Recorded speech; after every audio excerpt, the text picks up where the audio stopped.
the call. Think about it, ring won't tell you what I saw. When you break it off, you'll see who had it all. You had it all.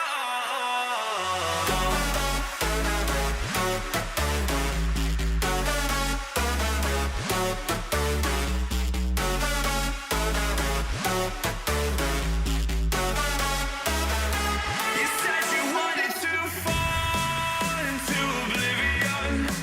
Forget about the world we're living in. Fall into oblivion, oblivion, oblivion, oblivion. I'm going in.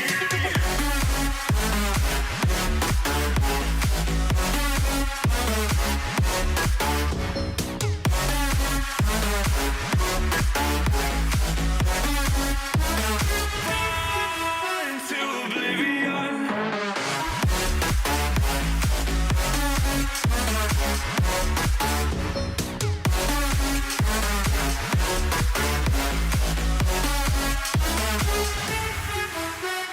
Fall into oblivion.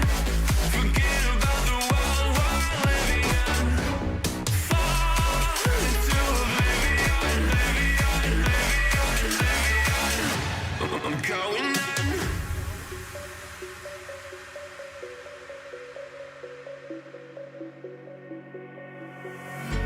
You can't fall asleep when you're counting stars. Get it together. Your mind can't sleep when you let it serve. And now you wanna see me fall. From a quarter mile, I can see you at the call. Think about it, ring won't tell you what I saw. When you break it up, you'll see who had it all. You had it all.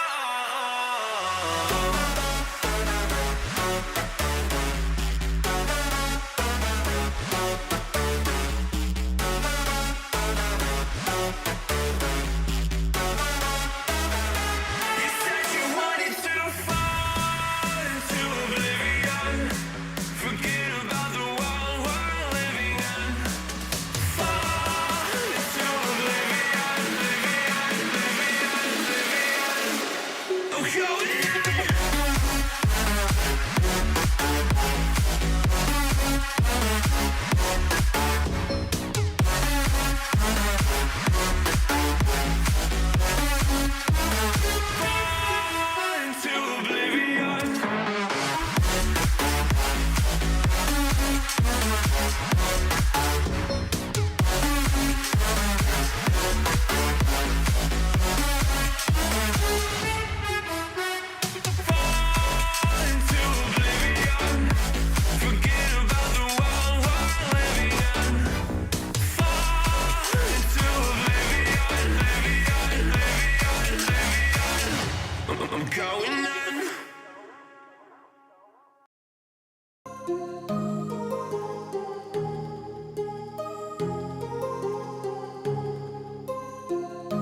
Ladies and gentlemen, welcome back to the CollegiateR6 Open Playoffs for Season 5. We're heading into our round of 8 matchups, and we've got a great one kicking us off, a singular best of 3 for the evening. It will be the University of Central Florida versus the University of Texas at Arlington. Haven't seen much from these teams so far, but reaching the round of 8, effectively the quarterfinals here in CR6, quite a testament to their performance. That's a great point to make, and something that we've been seeing throughout this series, both here in the open bracket as well as the invite bracket, is what team is going to be making the best strategies. Far too often do we see teams throw strategy to the wind and rely on their big, flashy player to make these big, grandiose plays and save this series for them.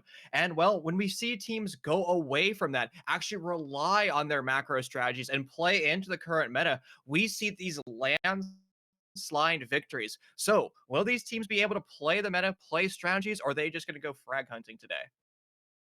Well, judging by our map bans, I think we're going to be seeing a pretty heavy night in favor of strategy. Starting us off, first Central Florida will remove theme, followed by that will be coastline. The first map picked by Central Florida would be Villa, and then we've also got Clubhouse. So, pretty good in terms of the strategy favoring in those first two maps. Also banned will be Oregon and Consulate. So 3 of the big frag-heavy maps in Coastline, Consulate, and Theme Park taken out, leaving us with another member of that so-called T3 trifecta of Cafe as the final and third map for the evening. So overall, I don't think we're going to expect too many gun skill-heavy plays, but hey, you never know. And we probably have 2 of the hardest maps to IGL, that is going to be Villa and Cafe.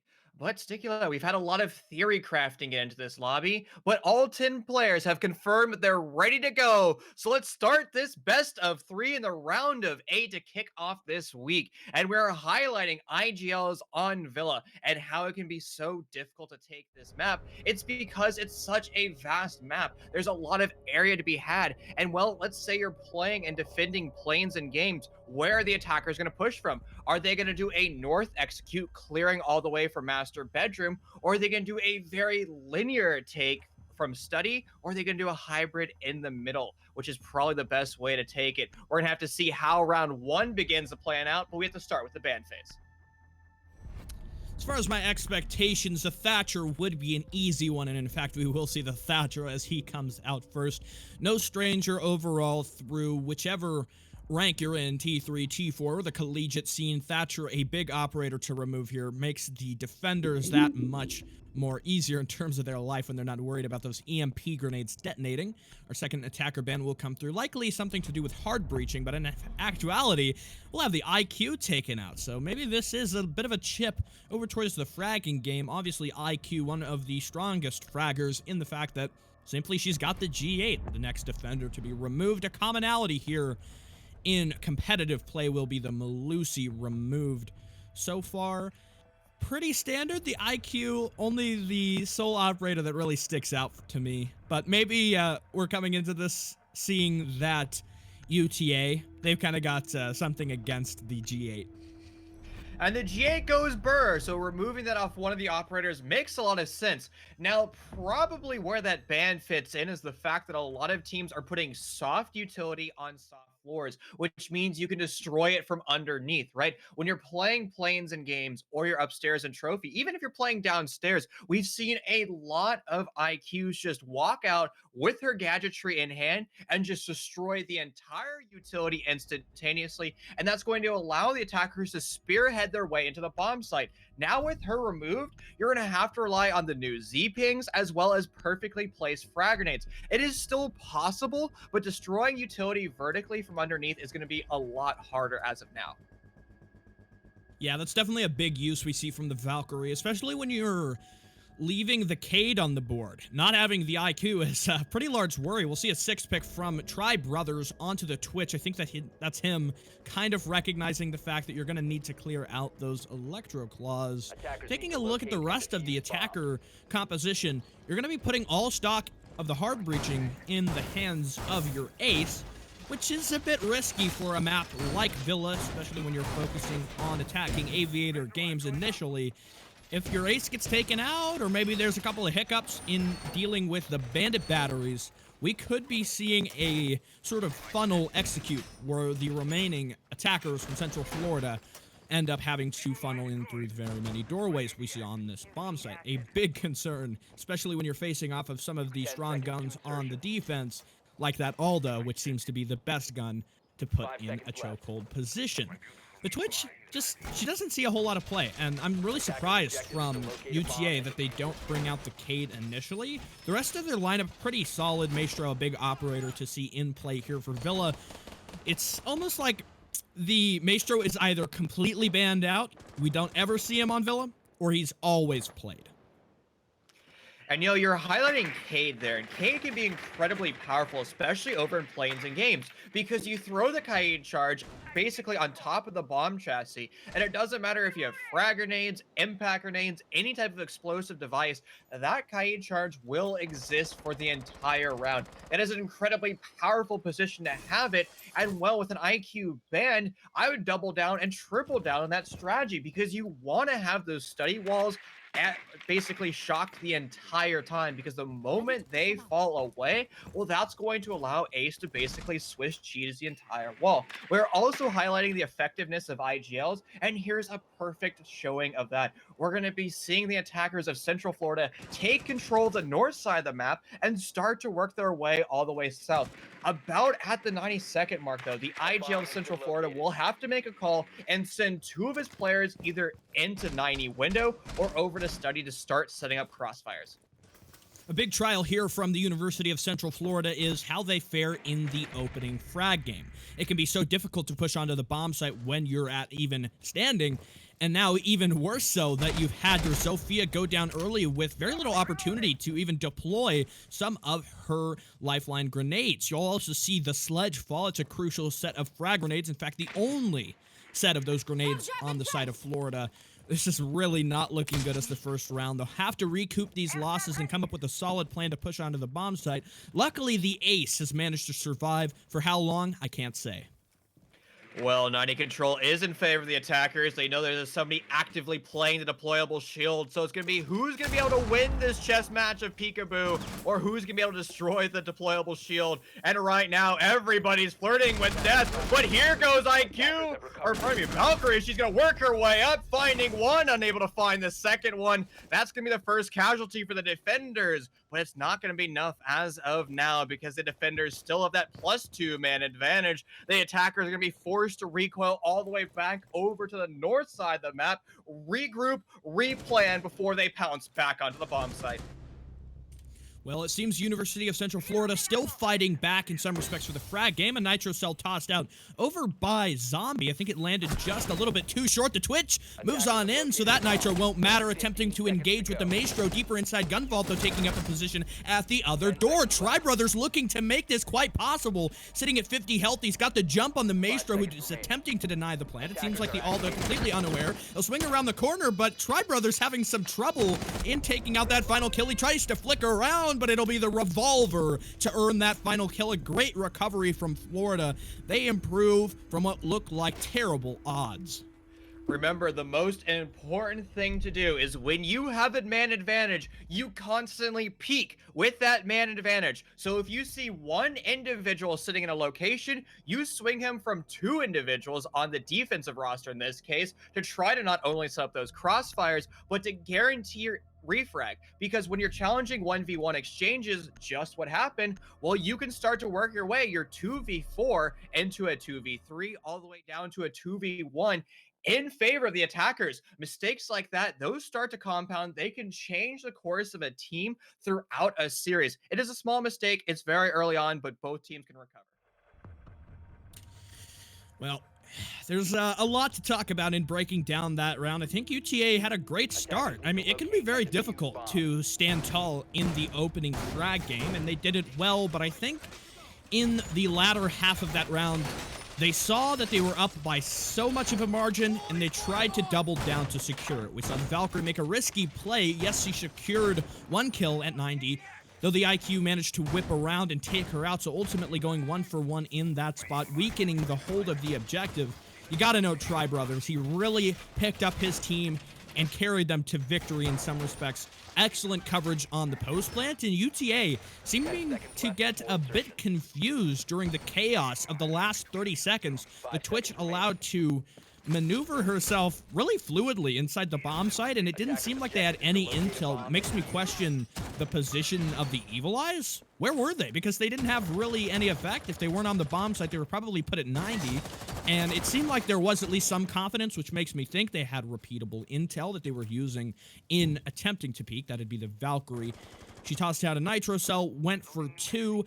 Repeating this bomb site, I think a smart decision. We saw a lot of success from Mod on the roam. This time, he'll be moving from the first floor up to the second, wanting to slow down Central Florida. I think if they can repeat how successful they were in the opening frags on the previous round and just play a little bit safer near the end, they can find some success.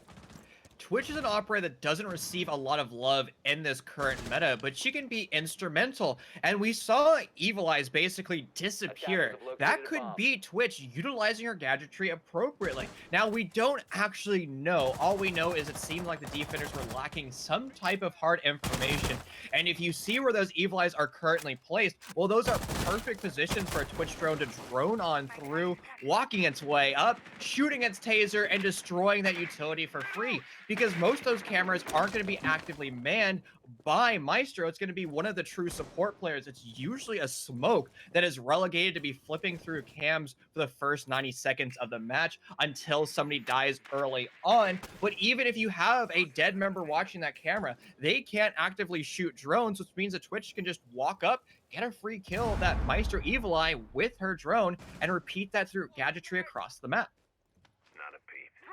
Smart reaction here from UCF in clearing living room, going downstairs as well as Clock. Last time we saw Jaeger was so successful on the roam, but here we go.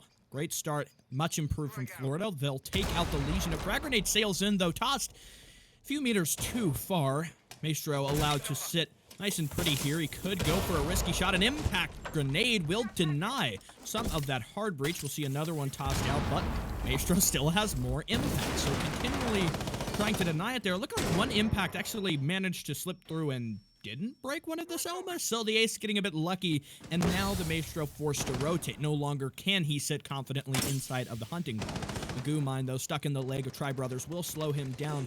Dragon Senpai tossing out a gas canister, stalling out the push. The fact that he still has 2 remaining in pocket here is a good conservation of utility. Will allow this attack plan to be stalled out just a little bit longer as we eclipse the 30-second mark.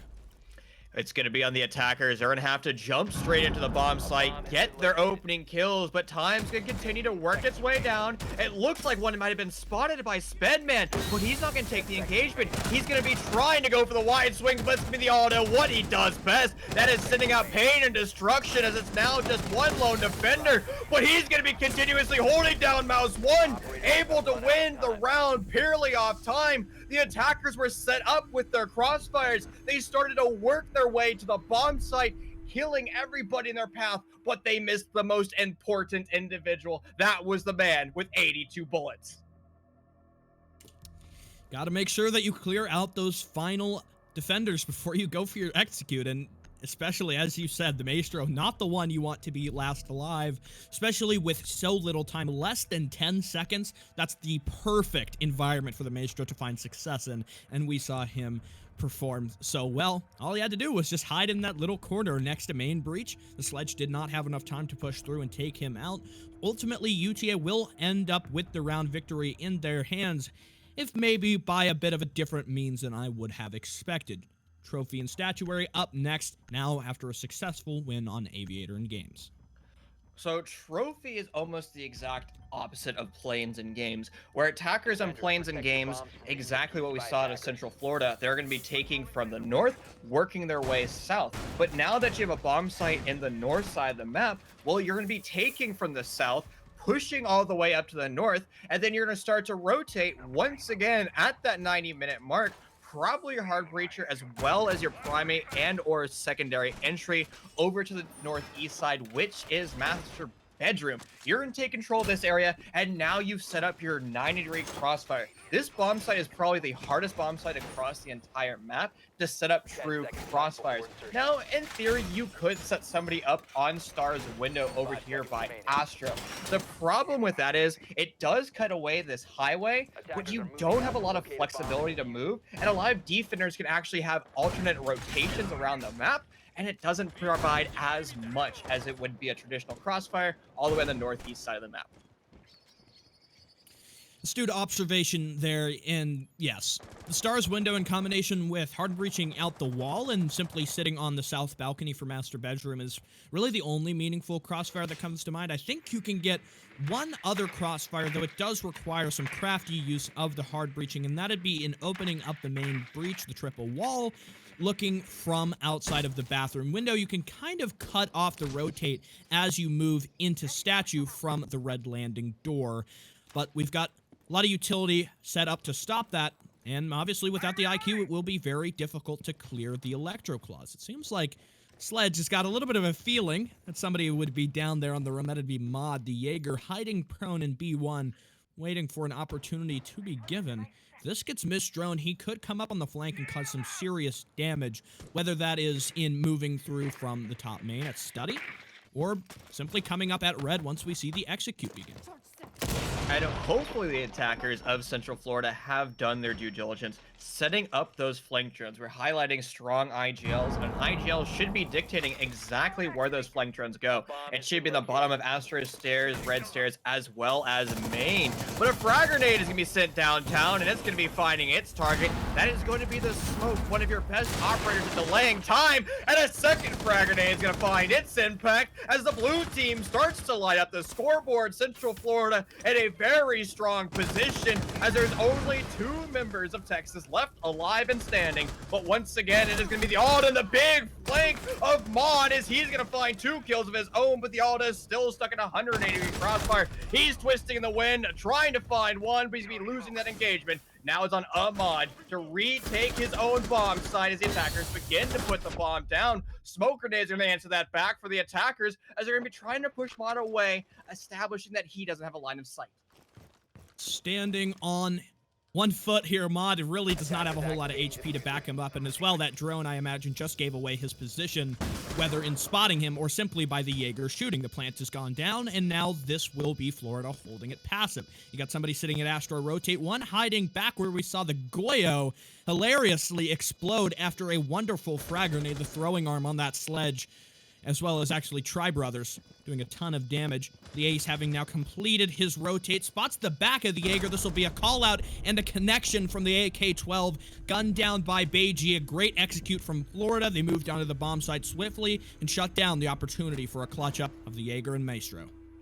Jaeger did a wonderful job of attempting to retake his bomb site. He got some impact frags, but the problem was his rotation was just a little bit too delayed. If he was able to make that rotation like 10 seconds earlier, he would have been able to kill more attackers because they are far too focused at shutting down the Maestro, right? There were 4 attackers still alive. They set up a perfect 360-degree crossfire, and they started to work their way closer and closer to Maestro, where he had no option other than getting aggressive. A kill in the long run. He still would have been shut down by another one of the attackers. If Jaeger was able to get that engagement, then that gunfight could have been, a 2v4, which would have been better than a 1v4. Something else important to look at is the fact that we saw Smoke die immediately. It was the opening frag, and we saw how effective in round number 2 those gas canisters were. Completely sent the Florida execute into chaos. It just was insane. There's not much you can say about that. The nade we saw down the Astro stairs, as you noted, as well as the one that flew way back inside of Astro, ultimately set Florida in such a great position to move forward with the execute. And I think had those gas canisters maybe stayed alive for a little bit longer, we would have saw increased security on the bomb site, a longer holdout, and in conjunction with that longer holdout, more time and flexibility for the Jaeger to come up on his flank. Now, UTA has repeated both of their bomb sites, and Planes and Games are able to win it the second time, and they might be able to repeat it this time. Remember, they were far too passive in round number 3, and we've already seen some phenomenal gun skill out of the side of Texas. But the problem is, Ahmad is going to be attempting almost the exact same thing, burying himself over in library. And if the attackers of Central Florida are able to drone him out, they should be able to get a free kill. And they should have an understanding that's almost the exact same type of defense. So hopefully they've made their adaptations with the appropriate flank drones. But as of now, and looking how he's moving throughout the map, I don't think they've done that as of yet. You don't want to give this Jaeger more opportunities because we saw how successful he was, even in an uncertain situation as he moved up the stairs last time. If you give him more time to think about it, to figure out what he wants to do, and then you don't have to kind of answer the call of your teammates when they say, you know, we're down on the bomb site, we've only got 2 people here, you kind of need to step up and come give us some support. I think in a situation where that's not the case, the Jaeger can be maybe even more successful. And this doesn't even have to be Jaeger, you know, getting more than 2 kills we saw prior. Really just needs to focus on chipping away at the confidence of Florida, because in their executes where they've had a solid understanding and they've come into it with a consistent plan, they've really been successful, even in some of the rounds that they've lost. Bomb located by attackers. Well, here we go. We approach the 90-second mark. The attackers have some control of the map, but the defenders have just as much. We're highlighting how IGLs make that rotation, and here it is. It's going to be more frag grenades sent down range. It's almost going to find its target, but my pancake is going to snatch that away in midair. And that is going to save Dragon's life for the time being. A second frag grenade is going to answer that back. They're still trying to deal with all these mute jammers. The frag grenade will find its target, and this is going to allow Ace to go open season on the wall, but not before Dragon is able to find a kill of his own. The attackers were looking strong, but their strength is going to be shut down just a little bit. But the defenders have relinquished the majority of the A-bomb site, as Nuclear Drift's going to walk in straight to his demise, as Texas is going to find more kills.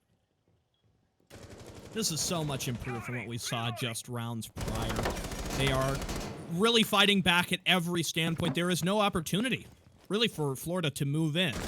They're making sure that all bases are covered. They had the Goom mine just at the statue door, which provided intel for Dragon so that he could combo with Bakuda, who's holding on the closet angle. There's really no way that I think they can fight their way back into this. We'll see a smoke canister tossed out, so a plant could be possible, but no, the Ace is gunned down, and now the Sledge forced to fight off against a full-strength UTA defense. That'll go their way. A flawless round for Texas. They close it out. A great defense on Statuary. What a curious round by both of these teams. We saw the defenders basically just fully retreat into their bomb site, and then they held their ground. A lot of teams, when they have their back against the wall, they begin to panic. They take really bad engagements, and while the engagements that Texas took were just winning engagements, they won all those engagements, and it was almost like Central Florida understood that the defenders are all corralled in one location, and they never capitalized on it. They expected the defenders to play passive, and they did exactly the opposite. They played very aggressive, and the attackers weren't set up in scenarios where they can get their refrags because they're playing within 5 seconds of each other, but they were still spread out enough where they had a W sprint challenge to try to get that refrag, and at the point the defender had rotated to a completely different location, the attacker would then try to attempt the re-swing, and they'd meet nothing but a hailstorm of bullets. We'll see no attempt of the tertiary bomb site yet from UCF. They'll be headed back to Aviator and Games, a bomb site which has not been fully confident so far. We saw number 1, it was a late clutch by Tri Brothers, getting himself an initial 3K that secured them round number 1. They repeated the bomb site. Luckily, the Maestro Smoke combo stalling out the clock and being the saviors of UTA, they were able to secure that round. But you don't want to repeat a bomb site and rely simply on a clutch. You want to make sure that you have a success, just as the one we were seeing on Trophy and Statuary. If they can get that done here, if they can stall out the clock and preserve their man advantage, as we almost saw in round number 1, I think this can be a bomb site. And it's interesting that we see so much favor put towards Aviator and Games, which recently, frankly, has seen a downtrend in popularity.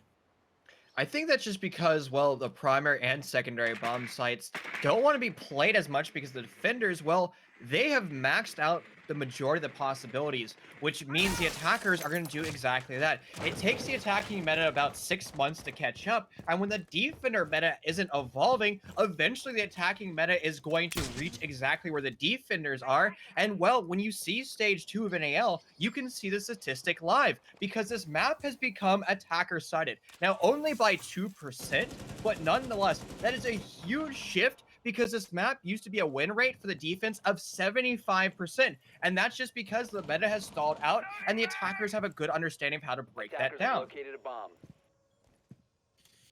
We'll see once more the aggressive position from the Valkyrie, sitting here comfortably on 90. She doesn't have a shield protecting her, so this could be the Ashe winning it. See the Evil Eye removed. He manages to get the default camp as well as that, so hitting 2 birds with 1 stone. The drone giving up the intel. I guess this forces the Valkyrie to maybe consider retreating, though she'll kind of do both at the same time, moving back and forth. A pre-fire attempted almost hit the head of her teammate, but flashbangs sail out, and this will force the rotate. Finally conceding the position at 90, and no shield at the doorway as well. This is something we saw very effective from UTA last round. Being able to still push out from that door with the safe coverage from the shield can be very effective, but you'll still be worrying about Spedman. He could very well just come up from study stairs and bisect that opportunity. The hard breach coming out as well, so the wall should be opened up fairly comfortably. ADS is wasted and a frag grenade launched in. Now the Selma goes as well. A nitro cell sails out and connects for a tiny bit of damage onto Tri Brothers. Unknown whether or not it actually defeated the Selma. Central Florida has started to work through the majority of their checklist, but have they accomplished all their hard breaching to be successful? And well, they've skipped steps through that checklist because their checklist didn't have flank drones. And once again, Ahmad is going to work his way from behind as he finds even more kills. It seems like Texas have a phenomenal way of holding this bomb site, as it's poor Bay stuck alone in a 1v5 looking in every direction, but he looks the wrong way. Hayton on the Alta is going to find himself a kill. It's going to be back-to-back flawless rounds for Texas. That'll be 2 in a row now. Really solid in their defenses. This is a big change from what we saw, and possibly might just be Texas starting to get a bit more settled. They figured out their strengths, and they're using them to the best against UCF. I think one issue that it just seems continues to happen time after time is the lack of a roam clear. You mentioned the lack of flank drones. We did see they played a bit of Nomad, but ultimately it seems like it hasn't been all that effective, and a weird change up in the lineup. We've got the Nook. It seems like Platt is he doesn't know exactly which one he wants just yet, but Hill will stick the Ashe. The Lion and Ying, though, definitely stick out to me. I wonder if this is them seeing how they had some success in going for their executes and trying to maybe push that to a whole nother level as well, finally going down to the first floor bomb site. The problem with air jabs, though, is if somebody's walking up a staircase and they're able to shoot it, you as an attacker are never gonna know, because the 1 bullet audio cue isn't loud enough to really change the course of a round, especially when you're in the last 60 seconds of a round and there's lots of gunshots going off, lots of bullets raining all around you. You're never going to notice that. If you're really trying to rely on something for flank watch, you have to utilize those track stingers because, well, when you hear something get shot with those track stingers, like about 5, 6, 7, 8 of them actually being shot, that makes a larger noise. Now, those air jabs do work. I'm not saying that they don't, but they can't be your end-all be-all strategy. If you're relying on air jabs, you still have to have flank drones in play. They work perfectly in tandem because if both your flank drone is dead as well as your air jab, you know something has gone wrong, and you know there's somebody pushing from behind, but you're not stopping Jaeger, and the stop is going to continue to happen for Central Florida as Spedman, your primary or secondary entry, is shut on down. Here's an interesting fact. Revy is actually the head coach for Livid, which I believe is a CAPL team. It might be CACL. I'm not totally certain on that. So you've got some representation from higher on up in the competitive scene. That's nice to see. You don't always get a chance to cast a coach, but he'll be in. And so far, having a pretty strong performance, given the fact that he's on a flex role. Moving in, the Legion finding out a drone, and Spedman dying early is a real heartbreaker here. This is going to force them to think about this execute a different way, and that different way will be a rush in from Pantry. You've got the I guess, the slow walk here from Drifting. He's making sure that it's fully clear. I think they've started to read into this. The pulse rotates here. A smoke canister prepped, but a nitro as well tossed out. That'll force them back. All the damage done to the ace, though. Goo mine as well tossed out a bit broken. The execute might be coming soon. The peek off of the bomb chassis takes out the Ying. Great spot there from the Mute, and now the force in, the rush, it just cannot happen. It keeps getting stalled out. This is not what you want. You need to contribute and come up with a full plan. The nitro detonated a bit too late there. That could have been a nice double kill, almost locking out this round. The rushes work with a surprise factor that was lost a long time ago as the attackers telegraphed exactly what they wanted to do, and they walked straight into the waiting arms of the University of Texas at Arlington. And the problem is, it's now just a 1v4 with Bage GG sitting outside. His position won't be known, but he is going to be hanging out with his new friend, the Black Van. He knows this round is lost. He's going to be taking a very long temporary timeout where he talks amongst his mates. He can't talk to his coach, but he can still talk to his IGL, make the adaptations and adjustments needed as they enter into round 7, the start of their defense. Would have liked to see some more offensive success here from Florida. They could not get in a lot of these rounds, and the issue with the rush is you kind of have to make up your mind. You don't get to, change it at the last minute, because that's not how a rush works. You need the element of surprise, which will give you the benefit of the doubt in the gunfights. We'll see a smoke canister tossed out here. Beiji doesn't want to get spotted sitting outside the building as they run through that timeout. I wonder what the game plan will be for them as we switch over to the defense. Well, we're probably going to the primary bomb site that a lot of teams in T3 continuously utilize. That is going to be planes and games. And, well, it's probably going to be a micro strategy. We're going to be wasting as much time as possible through utility, because after all, we are a utility consumption simulator. Now, on defense, we did see UTA attempt to do that, but they really weren't doubling and tripling down on that because we didn't really force the attackers to fully burn out ADSs. And that's actually one way that they were slow on some of their attacks. They weren't doing their due diligence, and I was just allowing UTA to walk the floor with them, especially utilizing Father Time as a mob. So hopefully Central Florida is able to basically replicate that now on round 7. You're going to be making up for lost time here. Florida, if they're confident, could secure a lot of these defenses, but for me, it seems like the better coordination is on the side of Arlington so far, as we've seen from their defenses, and that makes me pretty sure that we'll see them come out on top here for the attacks. You want to set a precedent, though. You don't need to give up a couple of these rounds as you begin to suss out what the Florida defensive strategy will be. You want to give it all you can and contribute, move further in your lead that we've seen so far. I just want to quickly go back and see whose map this is. It looks like it will be Florida's pick. So that's a bit concerning to see them go down this far. And really, I mean, the one round that they had, Florida, was that clutch we saw. So I am a bit hesitant in this game, and it's kind of, I need to see something a little bit more before I'm feeling confident in their performance. Now, I know in Pro League, especially utilizing, NAL standings, 3-3 splits are very common, but I don't know if T3 has actually caught up to that yet. I think 4-2 splits are still very common, especially on defense, but the problem was UTA was able to accomplish all of that. So we're gonna have to see what's gonna happen here, as now UTA is on attack, which means things might change up. That's the beauty about Rainbow Six Siege. It is completely unpredictable. And we've talked about utility consumption simulator, but we're currently running information denial simulator, and it's gonna be Mute and Mozzie. It's a phenomenal way of destroying the attackers' drones. They only have 10 of them. They're already starting to get sniped away as, Mod's gonna learn that lesson the hard way. He says hello to an M590. That's how you'd like to start this one off, removing the Zofia just as we saw go down in the previous round. Florida will earn themselves just a little bit more time to negotiate this extension. The Mute will remove a drone as well. You don't get to see this position all too often. It's smart on the flank watch to see whether or not Tri Brothers will give up that position, but given the fact that Mod is already dead, you don't really need to fall back from there. You can continue to hold it to burn the clock. The focus now from the offense of UTA will be in going for the master bedroom take. They've been pretty successful so far, trying to move in from the bathroom, clearing out the player inside Astro, likely the next step in establishing the attacker dominance.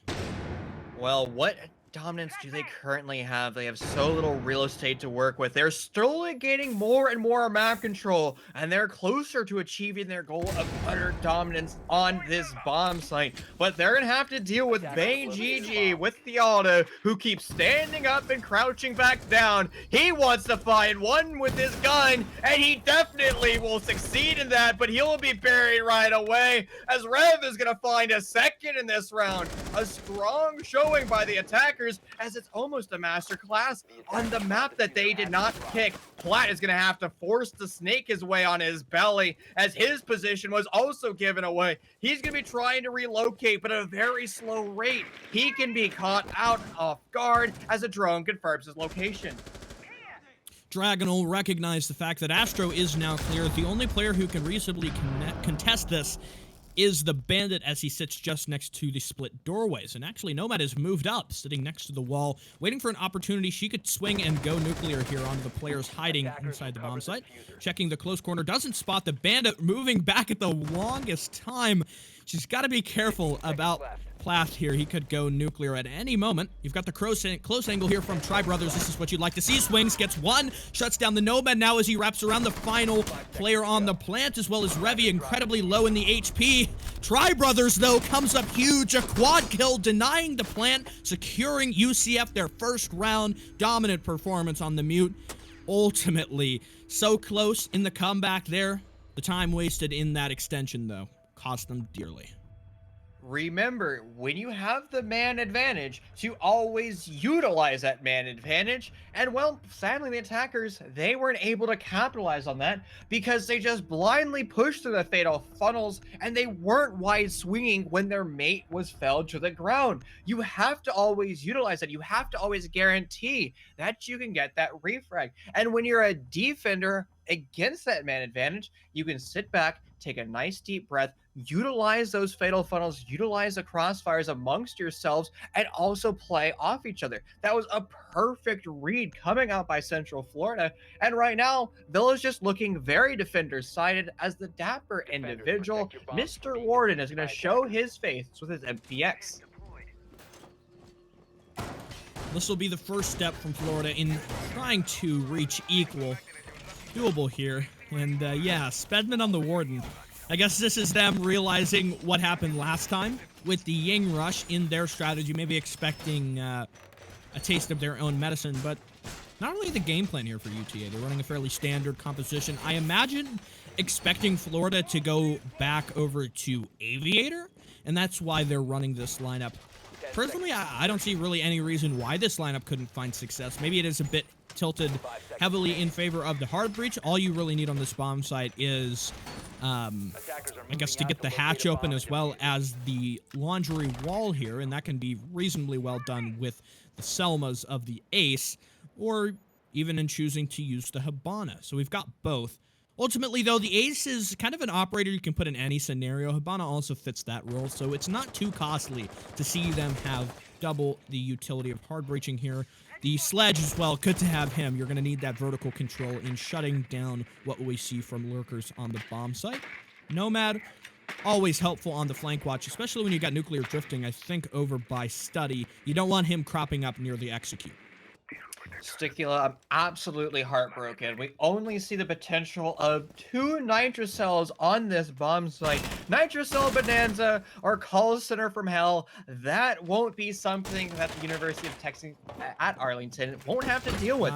But they still will have to take this vertical control. They're still going to have to rely on this soft breach to start to force the defenders away, out of their hiding holes, out of their power positions. And that's going to be a nice breathing for them. This is a really good angle here from Revy, excuse me. Watching down by China, though, the rotate actually is being reinforced, so you don't get the most value out of that angle in watching down by Tetris. The Mozzie attempting his rotate now is kind of stuck. He's in a pickle, forced to play back by Study.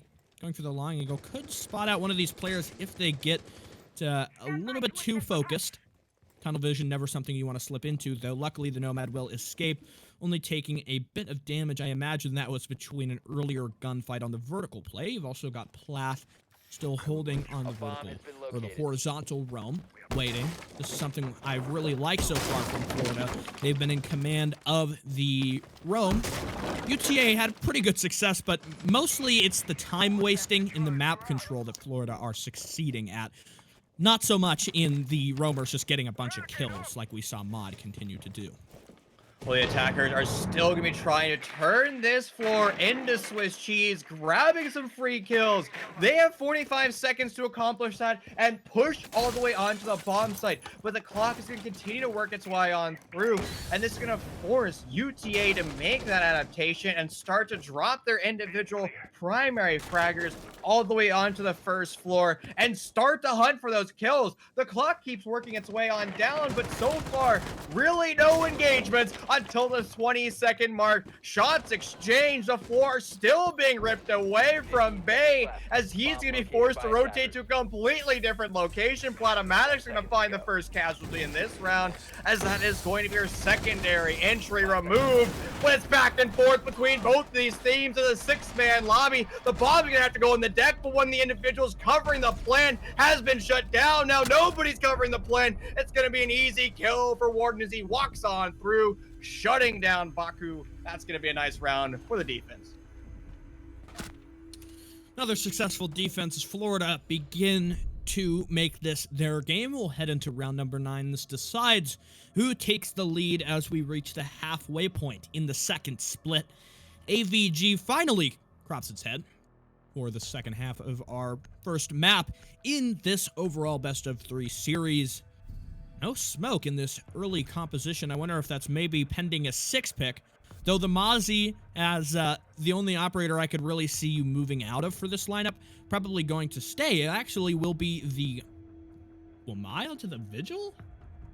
Okay. I don't know about that. I mean, Wamai's not the most valuable in terms of the operators you can bring here. Usually when you're defending Aviator, Jaeger can get the job done, but Vigil for a Wamai just seems like a weird change. Maybe this is Florida saying, we want to make sure that the Roam is successful, and they've been pretty good at it, as I've talked about. So I guess trying to form their lineup around that the most, and perhaps moving from the Wamai over to the Vigil to try and surprise that, to surprise Texas with the amount of roamers that they'll be bringing. So currently, UTA really isn't participating actively in Utility Consumption Simulator. They're just trying to take vertical control and basically try to win their exchanges, win their gunfights. So if you're trying to double down as a defender with Utility Consumption Simulator, utilizing those Wamai pancakes and Jaeger ADSs, and well, the attackers just aren't playing with them, in theory, you as a defender is just wasting your time and your utility other than the deployable shield that Wamai brings. So if you want to get aggressive, you want to start to fish for more kills, the Vigil might be a better play, but I'm still in the same school of thought you are, Sticula, where you should be bringing the deployable shield. You should be actively playing it with your Wamai pancakes and force the attackers to push into your power position, which is the deployable shield that they won't have the utility to actually deal with. You can put that deployable shield over in 90. You can put it over in bookshelves, or you could just win your opening duel. What? Where was that? Was that onto the balcony? I guess. Yeah, the northeast balcony. Yeah, that is a great long shot there. Oh, okay, I got you there. So, yeah, I guess Mozzie, he gets his opening pick. He takes out the Ash, and that's a bit of the utility burn. But talking about your earlier point, I feel like Florida could be more successful. Maybe instead, playing loosely on a roam near the site rather than going for like a full Vigil Caveira hiding in a corner somewhere. That seems more like the Texas game, especially when they've been able to consistently win their gunfights now in the second half. I don't see why you wouldn't, try to go for like an extension, but it can be hard to hold inside of 90, and I recognize that, especially for a team like Texas, which seems pretty rehearsed, and I imagine were they to encounter any struggles in attacking 90, they're going to immediately shift and establish someone on the 90 corner window. Well, the attackers are going to work their drones all the way into the bomb site, try to confirm where the locations are the defenders before they send their flashbangs down range, but it's going to be all the way zapped by those ADSs. Mod's going to do what he's been doing the entire series, finding a kill, and Spedman is stuck in a very precarious position, trying to work his way down through this couch, and it's going to be finally Tri Brothers getting a kill of his own, back to a 6-man lobby. Well, what does this mean for both these teams? The attackers have some control of the map, especially the north side, and the hard breach gantry that's going to continuously go down range is going to turn the entire bomb site into Swiss cheese. We're highlighting the plays from the Vigil. He's going to work his way up the main stairs, finding himself a kill as it's back and forth between these lobbies, but all of a sudden, Central Florida is going to make 2 big, powerful kills with this Vigil. Platinum Magic, a 3K in the round. Well, he came up big, and maybe I doubted the roam a little bit, but it was successful for Florida in the end. And the attempt at the execute simply was just that, an attempt. The lead begins as Florida managed to edge it out here. Flawless rotation, in fact, so looking much improved here on the defense. This is a pretty stark contrast from what I've come to expect for the new Villa. This seems like the Villa of old, where it's very consistently going the way of the defense. Gonna need to see some more here from the attackers. I think we can see Texas mount a confident assault, but it just seems like in these first 3 rounds, the roamers have been a huge issue. So maybe it's time to bring someone dedicated to clearing out those roamers, like I don't know, a Dokkaebi, or just not even needing to change the composition, just try to clear out the roamers more and make better use of the Nomad. This time it seems though that UTA are going for a bit more of an aggressive play. We'll see Revy on the Amaru. The rest of these operators not totally in that same state of mind as the rush mentality. I think they could all do it well. The Amaru, though, definitely sticks out to me. Again, another horizontal extension over to the Aviator in Games portion of the building. I'm interested to see whether or not we'll see this opening engagement between Tri Brothers and Mod go the same way as it did last time, because that really unlocked a whole nother world of possibilities in burning out the clock. And for UTA, I think they need to make up their mind. Are they going to attack Study, commit to it, and fighting that refrag, or are we going to see more of a focus on trying to come in through the master bedroom? Well, sometimes when things just aren't working your way, you just can't shut down the roam. You double down on your, well, clicking head strategy. Amaru's gonna send herself in, finding a kill, but instantly tagged back, as it's not gonna be a good strategy at all for Texas. They went big, and they say everything's bigger in Texas, but the only thing that is bigger currently is the 6-foot graves that they just had to bury. But it is technically a 6-man lobby, as there's a member of the defense on his back, temporarily at that. He could be red, but Tri Brothers might be vaulting his shield with his M590. He wants to go hunting. He's just going to playing the time for the time being. It's going to be BG finding a kill, and it might be the done deal for the time being. Model confirmed the kill onto the Wamai, but the Mute yet to be dislodged in this close shotgun position. The Ace overexposed, but the Mute even more so. Gunned down by Bakuda from the long angle on the balcony. Now back to a 2v2. The Maestro at 50 HP. Hayton a little bit worse for wear as well, but ultimately the health advantage big in the favor of Texas. The Maestro, being that he's got the Alda, could easily swing things in the opposite direction. We'll see a big west side hold here. Astro remains in the hands of AG, as well as Drifting, holding down the concrete angle. A pre-fire here from Hayton could very easily take out the player attempting to contest from split. Another Selma will be tossed to the wall, and it seems like we almost heard a Nitro cell being ripped. Habana tagged up a little bit, though. I think that was from the Mazdi, still burning down the clock. The execute taking a little bit of time here. A smoke canister tossed out, but personally, I don't think this is the time to go for the execute. It didn't work last time on Statue. Don't try it again, especially when you've got the Maestro and you know he's going to swing wide. But that advice is ignored. We'll see the plant begin. They actually can't see him, and no, he's behind the shield. The deployable works the other way. Perfect. The smart plays here from UTA, completely baiting out the defense, and now the clock begins to burn low as the post plant sets in. What a huge blunder by the defenders of Central Florida. They are trying to play aggressively off the deployable shield, but remember, holes work both ways. Same with the deployable shield. Bane's gonna get one with the Alta. Here comes the double peek, but it's just a little bit too slow. Hayden is gonna be delivering pain and suffering. You have to coordinate, and the 2v1 push together. The defenders of Central Florida aren't gonna make that synergy. They're not gonna be coordinating. A huge throwaway by the team as we guarantee 12 rounds. That was an incredibly smart deployable shield, so much that the defense missed it. I missed it. We had no idea what was even going down there. I would imagine, I thought he was trying to go for like the default plant tucked in the right corner, and the ace was going to provide, or rather, I think the Hibana was going to provide the coverage. But ultimately, no, he just planted behind the shield. The reason why we see that shield move back is so that you can protect it from ADSs or from grenades by using ADSs, because if you had it flush with the door frame, it would have gotten taken out, and there's not really a situation where you can protect it with any utility from the defense there. But in doing that, they had it a little bit farther back. I imagine Plathematics will try to make sure that mistake can't happen again by moving it a bit closer towards the threshold. But yeah, a huge blunder, a great spot out there by UTA. Ultimately, their rush failed. The final execute and the post plant, though, they won.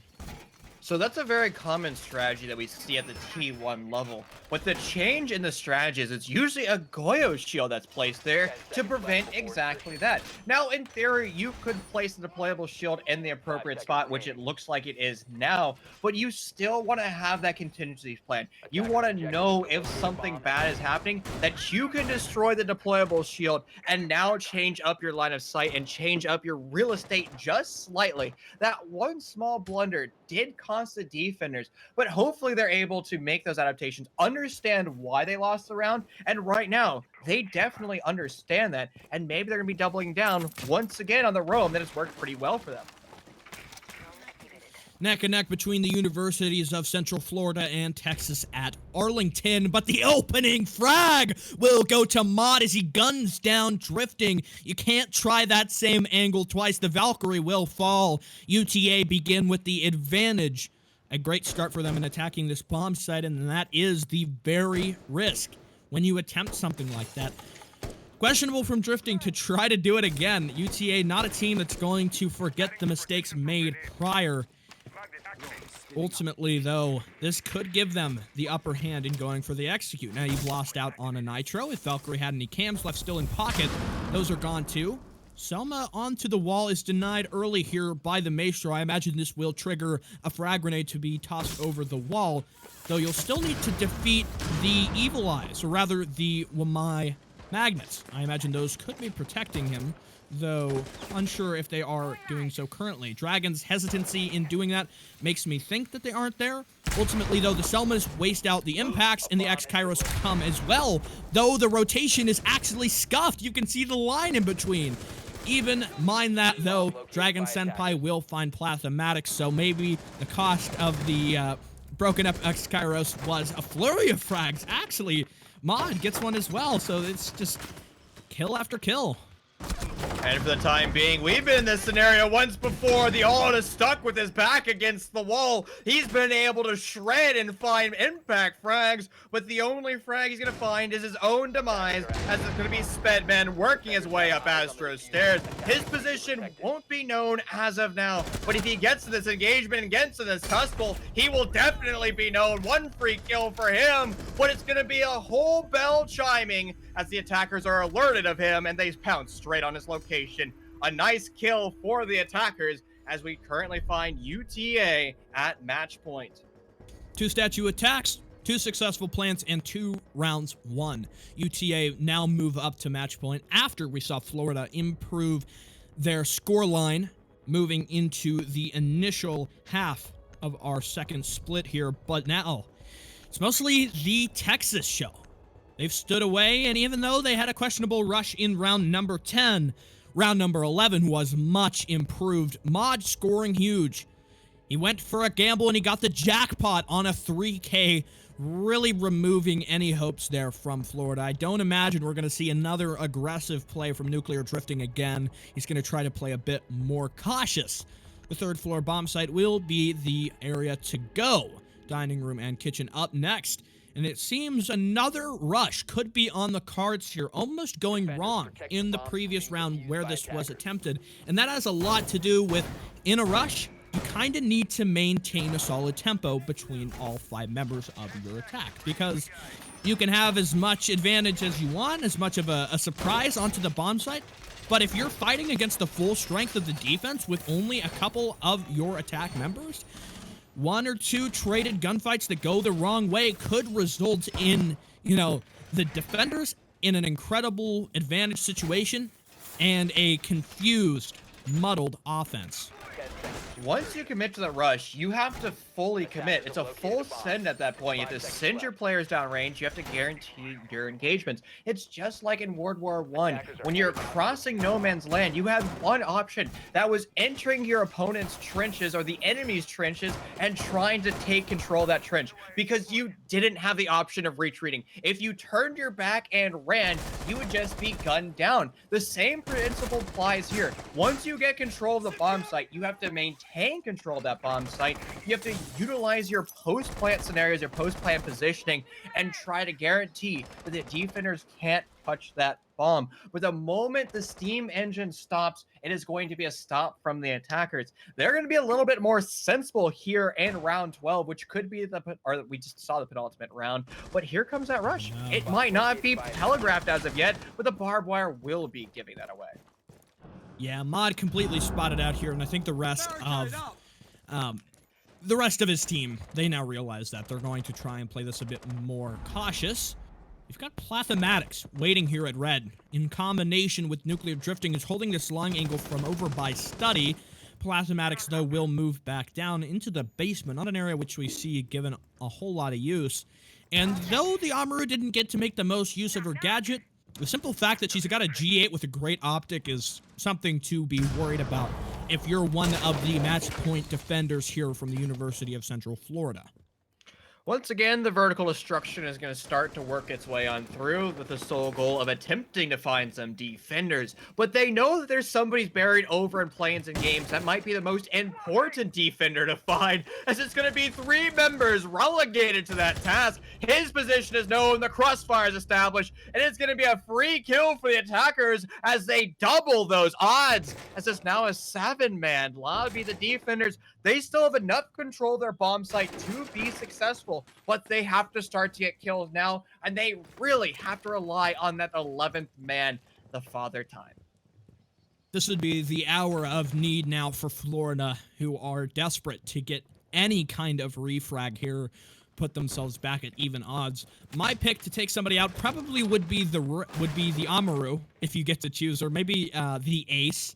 Certainly no 2 guns that you'd like to fight against here, and a 3v5, not very doable. A 3v4, you can manage that. We'll see an angle here, reversal of fortune, but Dragon manages to push in and find Bay G.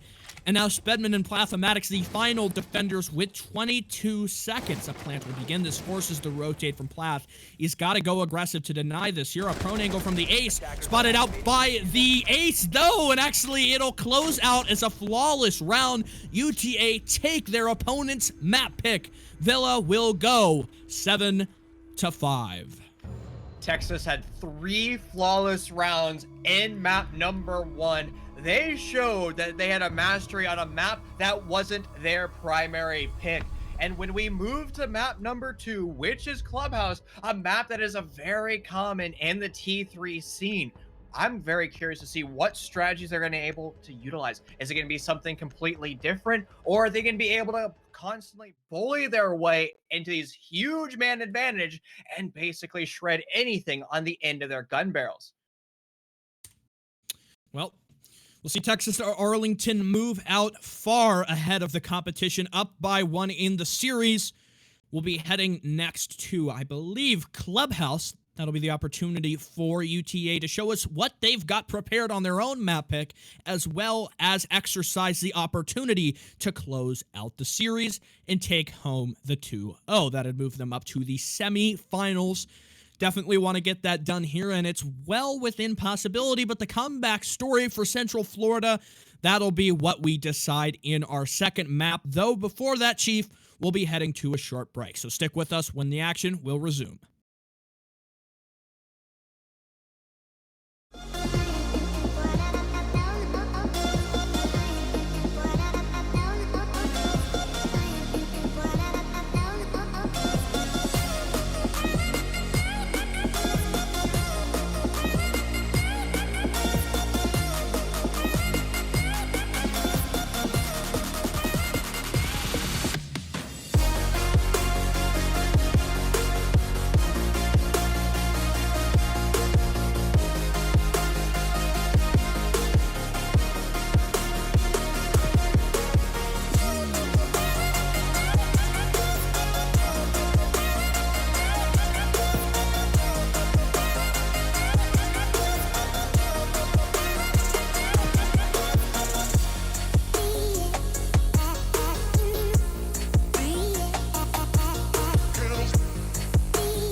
I'm on my own, broken alone.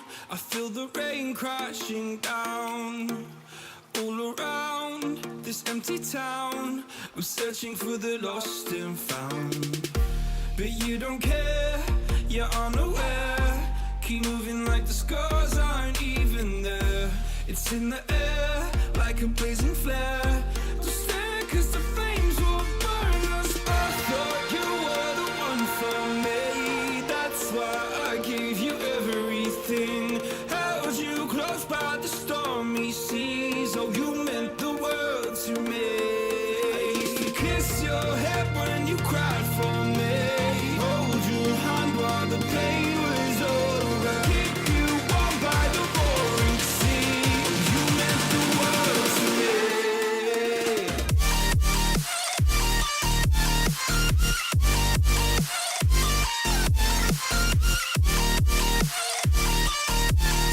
Oh, you meant the world to me.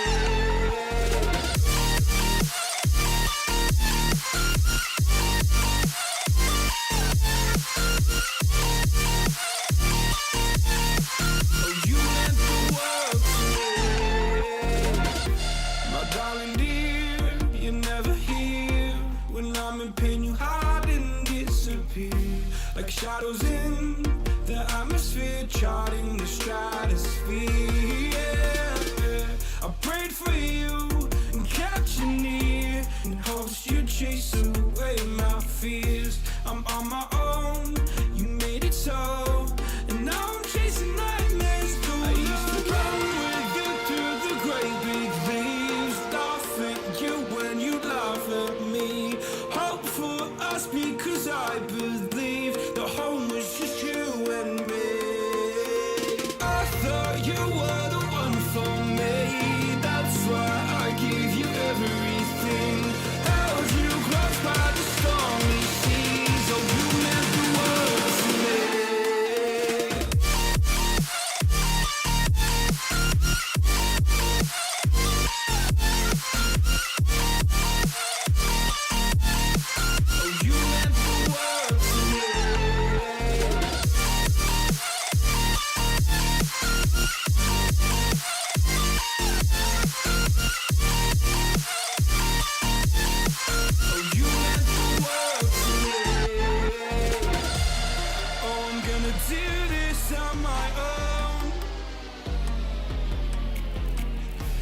no point in blaming you, you did not know.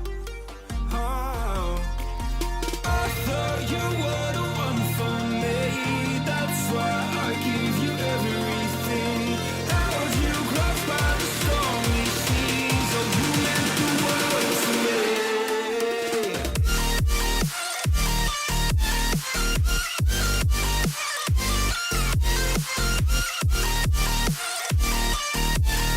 Oh you meant the world to me.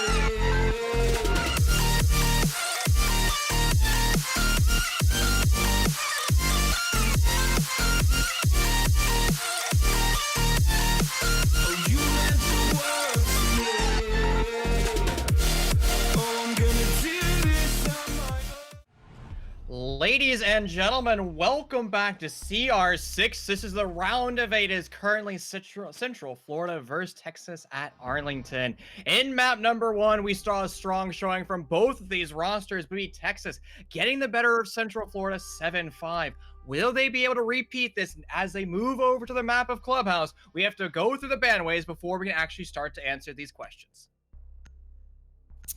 In the second map of the evening, I am looking at Texas to see if they are confident, because we saw, of the 7 rounds that Texas took, they were kind of intermittently sprinkled. They were able to build up a couple, a little bit of a streak near the end. But yeah, 3 flawless rounds. If they can do that here on their own map, pick a Clubhouse, they will be sitting pretty as we begin on the offense. But let's move into the operator bands. Maverick and Capital taken out means that Thatcher will remain. This could be a bit more tilted towards the offense. The Mira taken out as well. No stranger to club. Finishing us out, I imagine, probably going to see something like maybe a Maestro removed. Seemed like Florida were pretty confident with their Maestro last match. Now, Malusi was the ban, but it's going to be the Defiance counter here as Valkyrie is shut on down. Now, Valkyrie can act as a pseudo Echo since Echo currently finds himself in the quarantine bin because his drones get stuck on the ceiling and cannot be destroyed. So Valkyrie is a phenomenal operator at grabbing information. You can bury those cameras in throughout the map, or you can bury them outside, facilitating aggression in and outside of your bomb site. So no longer a factor as of now. If you want to get cheeky information, you have to really rely on Maestro cameras as well as bulletproof cameras. Got a castle here, and I would think this is a 6 pick. You don't see a castle all too often played on CCTV and cache. Really, the one use case I could see for him is if you're trying to go for a little bit of a downstairs presence, maybe a downstairs roam. You can lock off crucial areas like Stock, Wolf. Another one we've seen recently is at the lounge Wolf door, so that you can make sure that the attackers can't do that little prone trick to disable the wall. But I don't think there's really the largest focus in stopping the wall. The only operator in service to doing that will be the mute, and there's just something from this Constitution here for UCF that makes me think they are expecting the wall to get open, and they're not going to try to struggle too much in stopping that. Yeah, we've actually seen this at the T1 level, right? You put your mute jammer on the ground, you suck away one Thatcher grenade, and well, that's going to allow the majority of your utility throughout the map to actually persist. And remember, Thatcher has been nerfed. He no longer destroys things with the EMP grenades, he actually turns them off. Now that mute jammer on the wall is good as dead. It will be shut on down, but there's actually no mute jammer there whatsoever. So a well-placed drone. Yeah, I believe it. You're right. It is at the drone hole. So that means you're going to have to move your heart breacher over all the way to the south if you want to open that, because part of that wall will still be grabbed. But you can also throw some well-placed drones in throughout this map, confirm that, and not burn a Thatcher. But nonetheless, the east breach will slowly begin to open up. That's about as fast as you can go in opening that wall up. We'll also see a Goyo shield detonated over here by R1. An excellent shot on the long angle by the ace. Now they'll just play passive as they take the next few steps in formulating their attack plan. We'll see Revy move over to the construction balcony, tearing up the window, though they've got the castle protecting the CCTV room itself. They'll need to clear that out, but hey, they've got Sledge, the perfect operator to do that, taking no lost time in opening it on up, and now Maestro will be worried about the possibility of a frag grenade rounding the corner and taking him out. Mute, also sitting here by Zulu, needs to make sure he doesn't get too close to that drone hole. Otherwise, Hayton could get lucky if he goes prone. Rotations, though, will come out. UTA, they've still got the ace sitting here watching the rotate. This is the ideal position after opening up the wall as you move to get open construction. Revy fells too early, though, gunning down both Tri-Brothers and Spedman. Your Mute and Jaeger taking off early. A great beginning lead for the University of Texas at Arlington. The Pro League coach is going to go off big. He's in a position to find even more as he's burying himself over in construction. The ult is going to be attempting to find a kill, but it's actually going to be the UMP getting credited with that in the long run. Oh, it was a huge flank from behind. Drifting was going to try to do his best laxing impression, trying to murder everything from behind, but the time being, he will be shut on down. No flank drones to answer whatsoever, back by UTA. Eventually, they're able to set up the crossfire on the Drifting, reclaim their bomb, and start to put it on the deck, but it seems like Central Florida has no idea this is going down, as it's going to be a confirmed 42 seconds left in the round. The attackers are going to become the defenders, force the one lone member of Bay to work his way out of Garage, but he is known and shut on down. Nice execute there, really leaving no room for the attackers, or rather the defenders, to breathe. You gotta commend Revy in his performance, opening it up with 3, even once we saw Central Florida begin to frag back. Starting off strong, they say, you know what, you can go to CCTV, we got a plan, we're gonna deal you the cards. And now a rotate as we move down to Church and Arsenal. Start from them, and this is really concerning for Florida, who looked almost lost. Their hold of the site really paid no mind to trying to stop the main wall breach, and what you can say about Texas at Arlington is they went about that the exact right way. They opened up the main breach. They got the pressure to make sure Maestro couldn't hold a crossfire angle once they moved into cache, and in doing so, they recognized that, and I guess also, when you're going for that attack strategy, you're kind of just betting that you'll open up and get the most frags on the entry. And Revy came up big for his team. Not even given really a fragging operator, though I suppose Sledge has moved in some capacities closer to that role. He still got the job done nonetheless. Initial multi-kill for him. This is the performance I was expecting from the Pro League coach. But now, the basement hold. Can they get it done? One thing I'll be monitoring is what happens with Dirt. I don't think forfeiting it here for Florida is the right decision, though. Even if you're going to attempt a little bit of a roam, you still need to worry about Dirt. They've got barbed wire. They've got a barricade. Is that enough? Definitely not. So is this a true derivative of the SSG style roam? Now they don't have the rotation top hatches, and they do have Mute Mozzie in play, but it looks like they're going to be putting the majority of their drone denial all the way on this basement. And this is going to allow UTA to get control of the majority of the map and then start to utilize that vertical pressure once again. Now it is going to be Mozzie of Drift, once again sent on this big grandiose roam all by himself. If he is able to shut these players down, in particular there's drones, and there's gonna be a very bad peek by Ahmad, as he's gonna get far too aggressive, and it looks like Nuclear Drifting might be calling for reinforcements, and it's gonna be Spedman working his way up the red stairs to join his mate. Yeah, I'm honestly not the largest fan of this roam. The linchpin when you're running an SSG roam is the fact that you have the ability to rotate safely back down to the objective. And that's simply not here. The hatches aren't prepped and opened, and I guess they will get some reward for it. The bounty of taking out Mod, one of the star fraggers, in fact, the one of the only 2 to get kills in that first round. But Revy manages to pick it up. He'll take out Plath. And now the site considerably weakened. We'll see a rotate down through the oil pit, but Sledge is actually ready and waiting for that. He can't get a fully confident angle. He'll only have a split second to connect onto his target, but Drifting barely takes 30 damage. And now safe and sound behind Blue, he will remain for the rest of the round. And Spedman still not to be cleared. Sitting up in cash, he'll have to leap over and get something done. If he leaves his teammates too weak on the bomb side, a simple execute from UTA could be the end of things. And if he is still upstairs, when you've got players from Texas inside the objective, there are some problems at hand.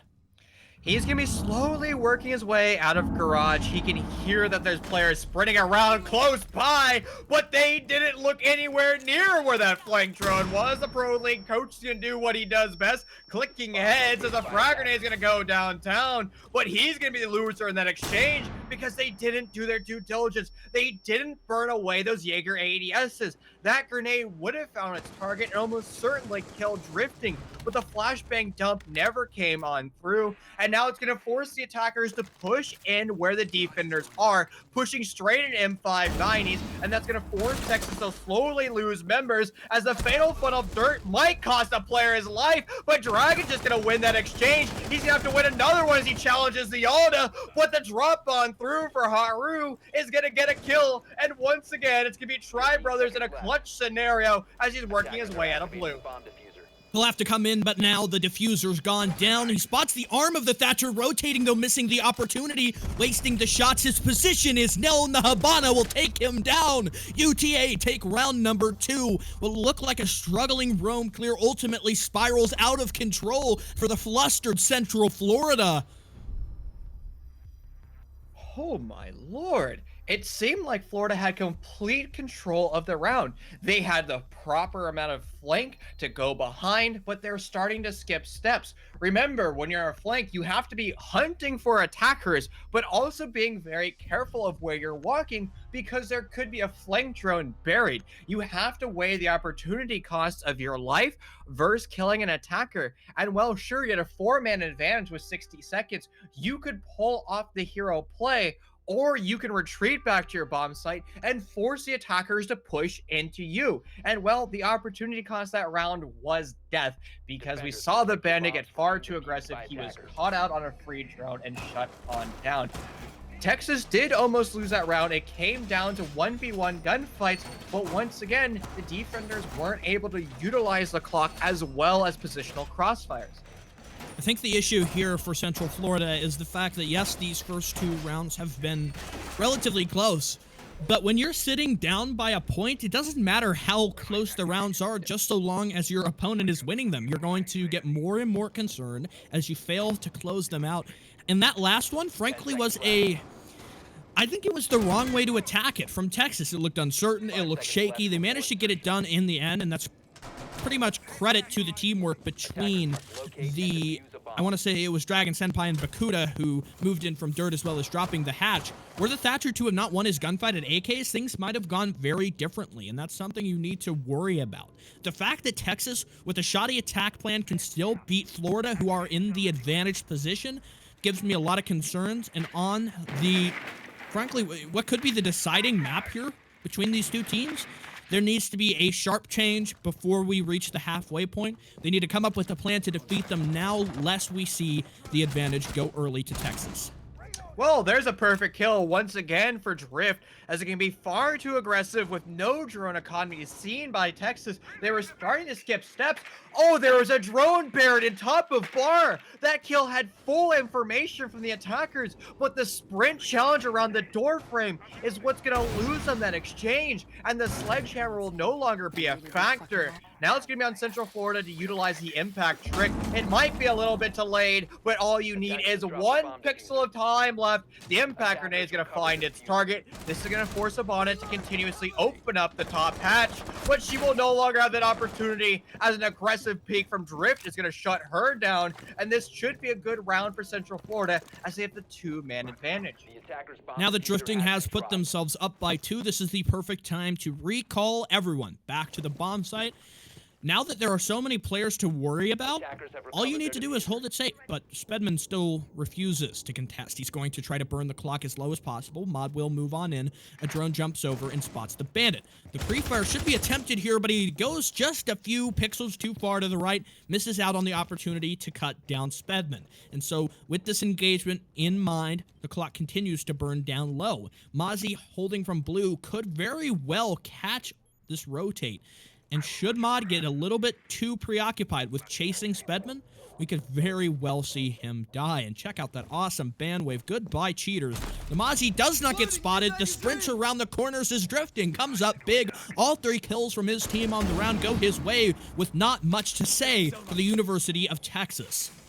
The hard breach gadgetry of the Selma charge will confirm there's at least one member of the attacking team of Texas over here in Central Stairs. The pre-fire will definitely confirm that, as there's two members of Central Florida attempting to retake the top floor. It's going to be Drift, as I believe it's also Spedman set up for this task, as he's slowly alt-walking his way up through these staircases. Bay's gonna find one. It's now Dragon Senpai. He has to clutch ace in this round. He's almost gonna find one as he puts somebody on the deck, but it's still gonna be a flawless round as Tri Brothers is gonna be alerted of his position. It's gonna be a nice round win for Central Florida. They definitely needed to stop the freight train of Texas as they accomplished that goal in round 3. Again, we'll see Texas struggle with the roam clear, moving far too slow and leaving themselves vulnerable to openings made by Central Florida. A good recovery from UCF. We'll see them move further now. They stand within one round victory of tying it up, but a return to CCTV shall be the objective and storyline for our very next round. This bomb site did not go their way.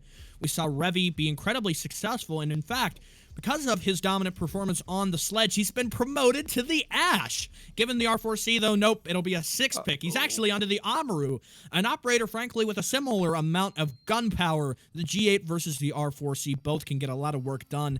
We might just be seeing another rush come through here, and this makes me think that UTA have predicted the rotation to go to CCTV rather than Jim. I just don't see a case where you want to bring the Amaru when you're attacking that tertiary bomb site.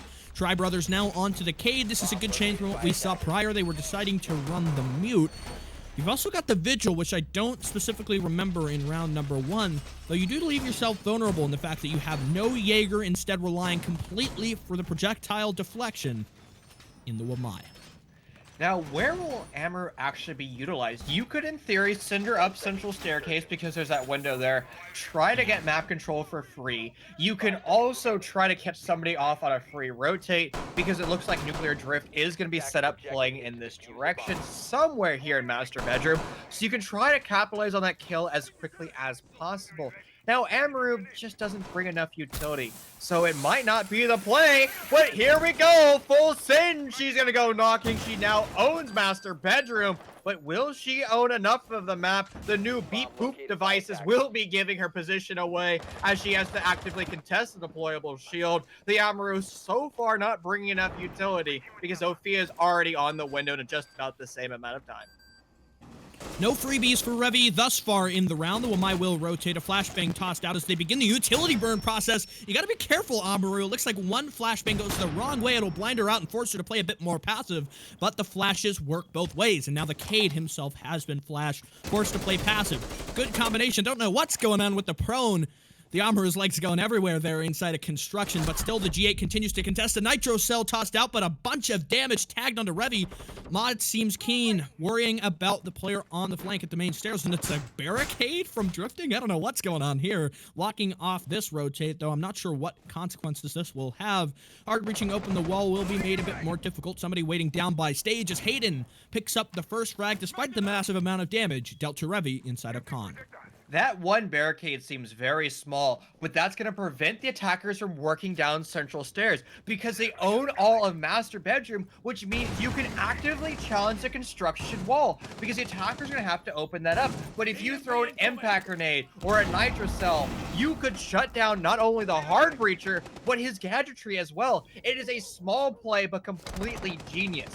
Now, you have to admit, though, East Breach has been opened up. This is the crossfire potential for the attackers. They have all of the A bomb site more or less locked down. They now have to deal with the satellite positions. The big satellite position is going to be Top Raptor's garage, which is double manned right now.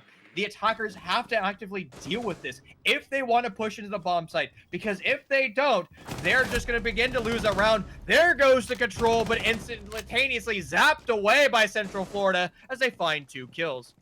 The crossfires that remain so long in the round really starting to cause some issues. The Amaru, her arm is spotted. The Wamai does a bit of pre-firing, though only managing to hit the gun barrel, but Amaru is consistent to push on in. Revy will fall. Not enough health to win that engagement. The Wamai full.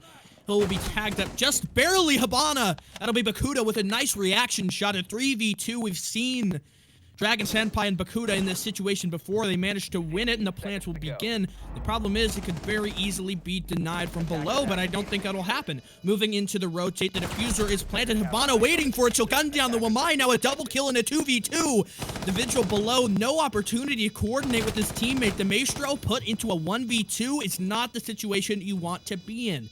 You need to maximize the amount of gunpowder per remaining player. A wallbang could do them wonders if the Maestro can line it up right, but he doesn't have any intel, and now we're down to 20 seconds on the clock. The Hibana tagged up and continues to burn the time down as she plays it passive. A flashbang will blind out the Vigil ostensibly. The Maestro moves on in, but the Thatcher comes up big to get two. The clutch up once more from Dragon Senpai and Bakuda. Texas will take the round. A huge blunder by the defense. They had the positional advantage. They had man advantage. But the problem is, when you lose control of cash, you have to be very aggressive. And not only instantly reflooding into CCTV, but flooding up red stairs as well as into construction. You need to set up your crossfires. You also need to utilize vertical destruction. Utilize those nitro cells as well as impact grenades. The problem was Castle didn't bring impact grenades. He brought proximity alarms. And they worked a little bit. They shot down the Amaru Rush, but after that, they really didn't stop anything. If you were able to utilize 2 impact grenades in the post-plant scenario, you could have opened up the wall that would have basically shut down the power positions that the attackers were then utilizing, and once again, you have the defenders with a crossfire. But since you never opened up that wall with impact grenades, it just started to change the entire pace of the round. It's going to be another role change for the Pro League coach. They're going to be seeing Iana in play. Getting some good rotations in. I'm glad to see he still has those frag grenades. He's been pretty successful with them so far. I want to say he got one really great frag grenade kill when I was watching back on Villa, but it's too far back in the notes to go look now. Ultimately, a return to this bomb site. Florida will move back to the Constitution, which we saw them not find success in the first attempt at this site, and I don't know really what they want to do here, because that last round, they played it perfectly. Honestly, they had the proper amount of utility, and I don't think the operators was really the issue there. I think it was simply how they played it. They allowed the attackers to move in to give those 1v1 gunfights. And Chief, when we talk about a clutch, the one rule you don't want to break is give the attackers or the defenders 1v1 gunfights. That's how they win. The teamwork ultimately from UTA, both in this clutch and in the one that we saw back on round number 2, has been phenomenal between the pair. And no surprise, Texas is almost infinitely better on their own map pick. They have basically found themselves in a position where they can take control of all of construction, and they're going to do exactly that. Tri Brothers knows he's in a very precarious position, so he's going to force the retake. And the problem is, Texas has already started to drone out this position. Now with Tri Brothers relocating, the attackers are going to have to re-drone this position if they want to be successful, because if they don't, they're going to find an SMG-11 and M590 in their face. But you can see Oman seems to be a little bit wary that there is somebody trying to retake Central Stairs, that is going to be the Vigil of Spedman. Trying to burn down the clock a little bit longer, though. Spedman, he doesn't get very far in that goal.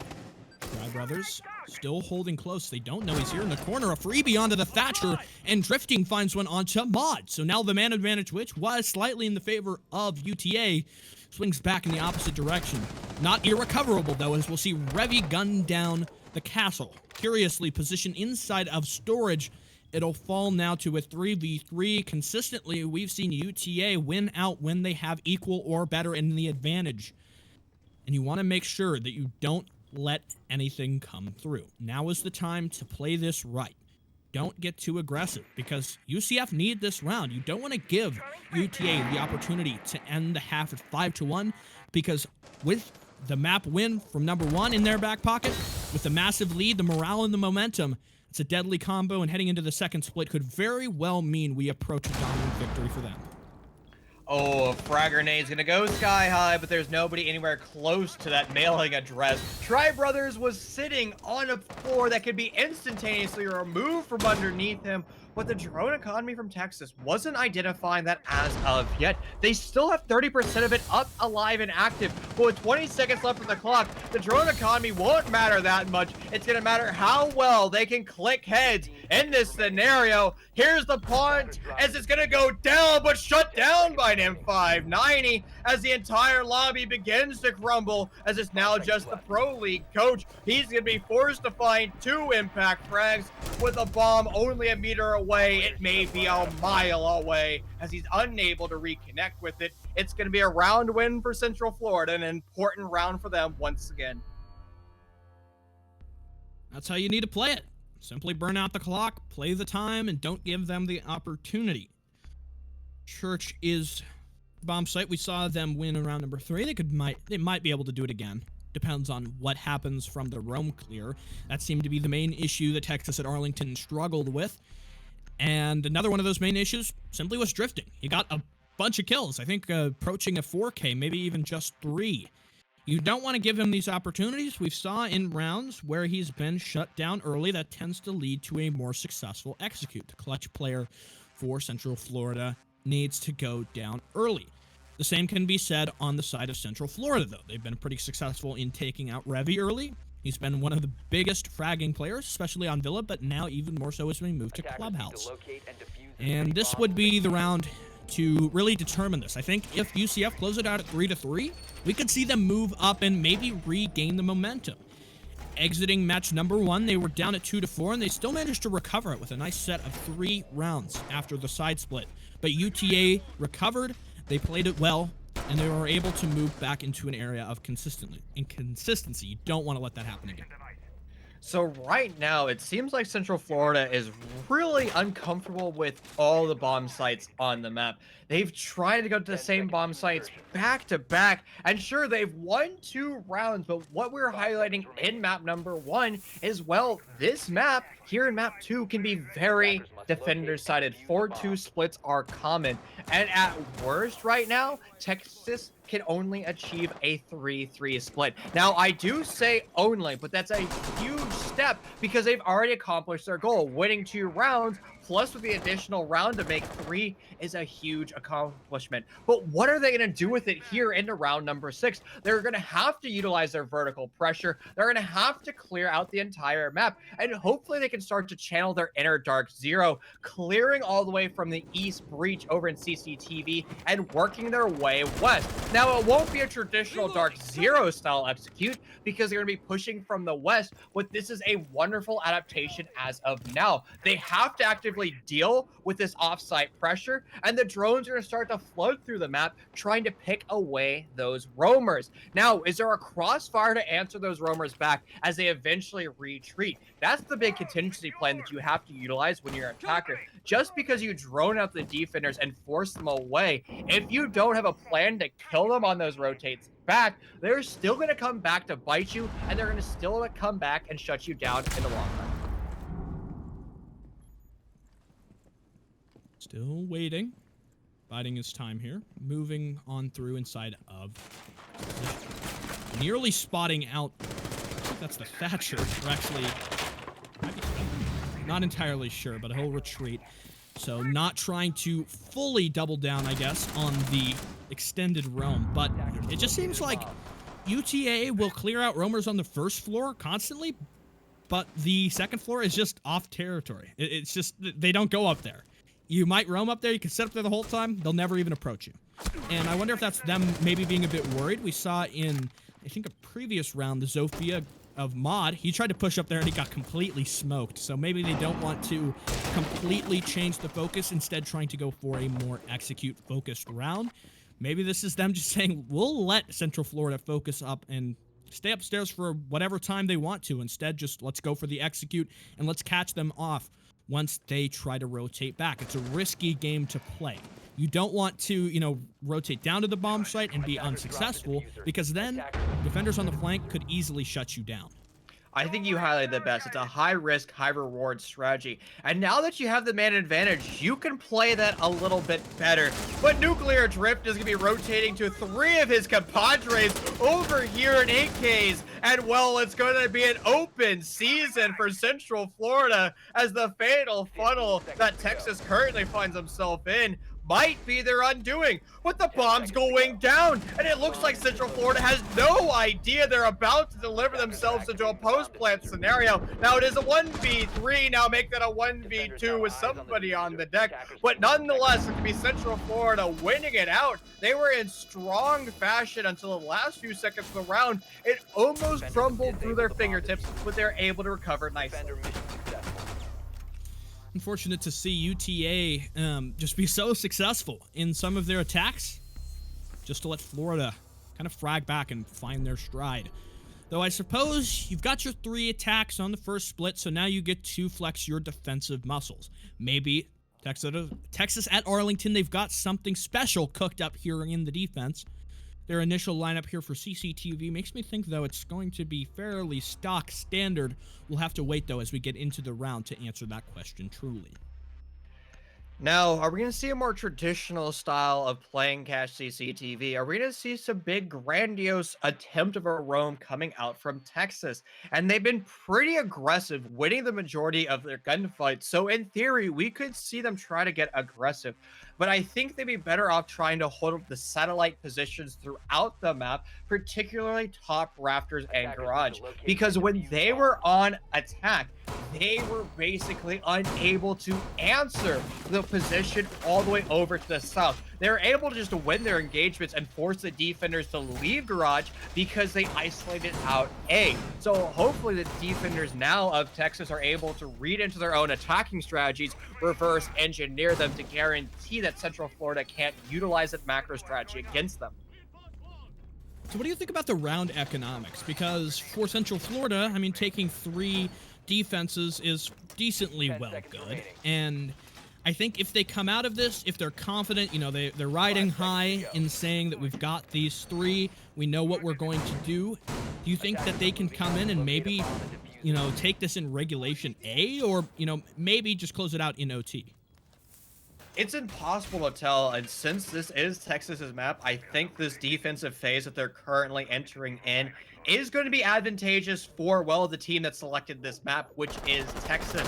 But it already looks like Central Florida is addressing one of the power positions. That is going to be top rafters and Raj, something that Texas never did. So right now, we're already seeing a strong positioning coming out of Central Florida. But is that going to be good enough? They're still going to have to deal with this active bandit tricking. Thatcher grenades are going to go out, with a bandit charging go straight on the wall. It's going to be a huge blunder by the attackers, as there's no answer whatsoever. One Selma charge instantaneously destroyed, but all 3 EMPs instantaneously utilized. That is a huge mistake that they should not have been able to do. Well, I'm still sitting here in the invisible land there, Chief, but ultimately, this is... I don't know. It feels like it's starting to get a bit worrying. It's when you're... I'm just at a loss. Moving forward, though, the opening engagement is big. Tagging up Revy, making sure that he can't fight at full strength is something you like to see. This could mean Florida are able to maybe move forward, be a bit more confident. They can take their gunfights. And if you're not worried about Revy, one of the star players here for UTA, that'd make attacking a lot easier, and it just relieves one of the concerns. But talk about a concern, now you've lost your hard breacher as well. Your Nomad will go down, and I don't think we've yet seen them be able to open up the con platform. While the Smoke makes a risky decision, attempts to peek up, he'll get taken out immediately. Beiji, a swift reaction. The problem is, can they get this back to a 3v3? We're sitting at a minute left on the clock. Very doable given the time that's remaining, but if it takes them just a little bit too long, there should be the opportunity for the defenders to win. Well, there might be some foreshadowing with an AR-33. You're talking about bringing it to a 6-man lobby, but sadly, the AR-33 is not going to be able to find its targets. Tri-Brother is going to currently find himself down but not out. He's going to be calling for reinforcements, attempting to res his fellow brethren, but shots exchange. Hayden almost had a free kill there, but it was only able to spot out the shoulder, and now it's going to be a very weakened Tri-Brother, but he's back alive and active. That's the most important thing, and he's going to be punishing the man that put him in the grave, at least temporarily, but he won't be alive for much longer, as Ben is going to go hunting, successful with 2 in this round. It's actually the Pro League coach getting that frag, and now smoke grenades going down. Poor Ben is going to have to go against the 1v3, attempted free fires, only going to give away his position, walking through the doorway, somehow not shut on down, but finally killed in the long run. We'll see UTA successful in their very first defense. Moving forward, this will set the precedent. If we can see them be successful on the bottom floor bomb site, that would put them within reach of the match point. Definitely a territory that you don't want to be here if you're Central Florida, who have already ran out of rope almost in losing their own map pick. Makes me wonder what we might be able to see in the final map, our decider, should we go there, being that it is Cafe, a map that plays out pretty similar to Clubhouse, and I guess in some respects to Villa. It is a core member of the T3 trifecta, so still wondering about that. So is the core T3 trifecta, the maps we talk about, is Oregon in there, or is it Villa that's in there? Because it's usually Club and Cafe. They're the guaranteed picks, and then the trifecta seems to be kind of rotating around. Sometimes it's Oregon, sometimes it's Villa. It seems like it changes every week, where teams are like, oh, I'm really confident in Oregon. They're like, oh, I'm really confident on Villa. Do we need to call it the quadfecta? Not necessarily, and I think my case would be that Clubhouse, Cafe, and Oregon are the T3 trifecta, and the big hallmarks of the T3 trifecta is primarily the fact that all 3 of those maps are pretty easy to play on the defense. Yep. Villa is starting to move away from that territory. It's become a little bit more easy for the attackers to set up crossfires. Teams have kind of realized that playing a roam is not always that easy to do, and I guess you could make the case that when you're playing at Collegiate, when you're playing at T4, traditionally I think it's still back in the kind of old style of the Club, Cafe, and Villa. But as the Collegiate and T4 teams get more accustomed to running confident attacks on Villa, then I think we'll start to transition more over to Oregon as that newest member of the trifecta itself.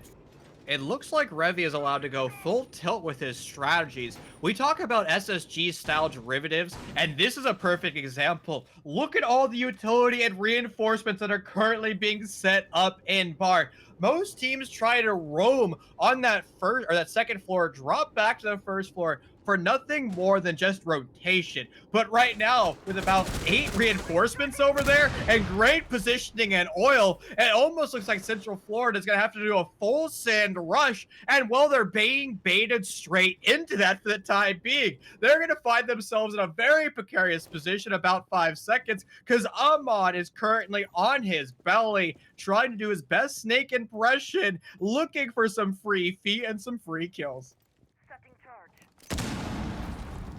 Guess he's waiting for an opportunity, maybe to push up through and take some of the advantage. It's good to see something a bit different. We haven't had much of the SSG roam so far. Earlier in the game, we saw Central Florida ran kind of like a halfway SSG roam. They weren't opening the hatches or playing with a castle. They were mostly just trying to waste time on the top floor, as well as continually apply pressure to storage. But this time it'll be the other way around. All the pressure and storage will be from the offense as they drop on down. If they push onto the bomb site now with little support from the rest of the UTA members, there could be problems on the horizon. Dry Brothers will open up for one, but gunned down from the hallway. The Legion will find him. That'll be Hayton moving in. There's 3 opportunities for him. Make that 2 inside of blue as Revy and Mod will contribute and gunning them all down the castle. The UMP, not the best gun, but it works in their favor. UTA 2 rounds in a row for our second split. Match point only 1 round away, and the possibility to close it out. Wherein?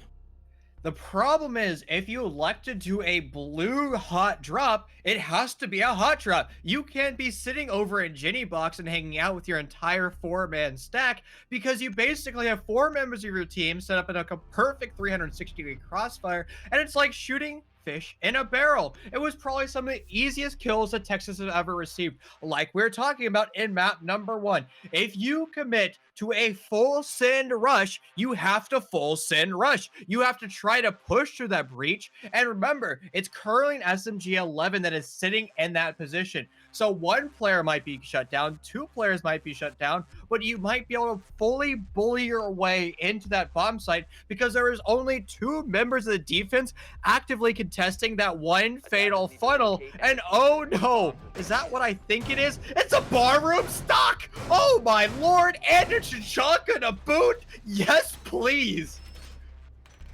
Oh boy, I don't know what we're gonna see here. Tachanka, for those of you who don't know, he doesn't have his buff just yet, so we'll still see the old turret man stationary as can be, which I think he can be somewhat successful. Maybe you put him near stage and he can kind of watch through at the blue door.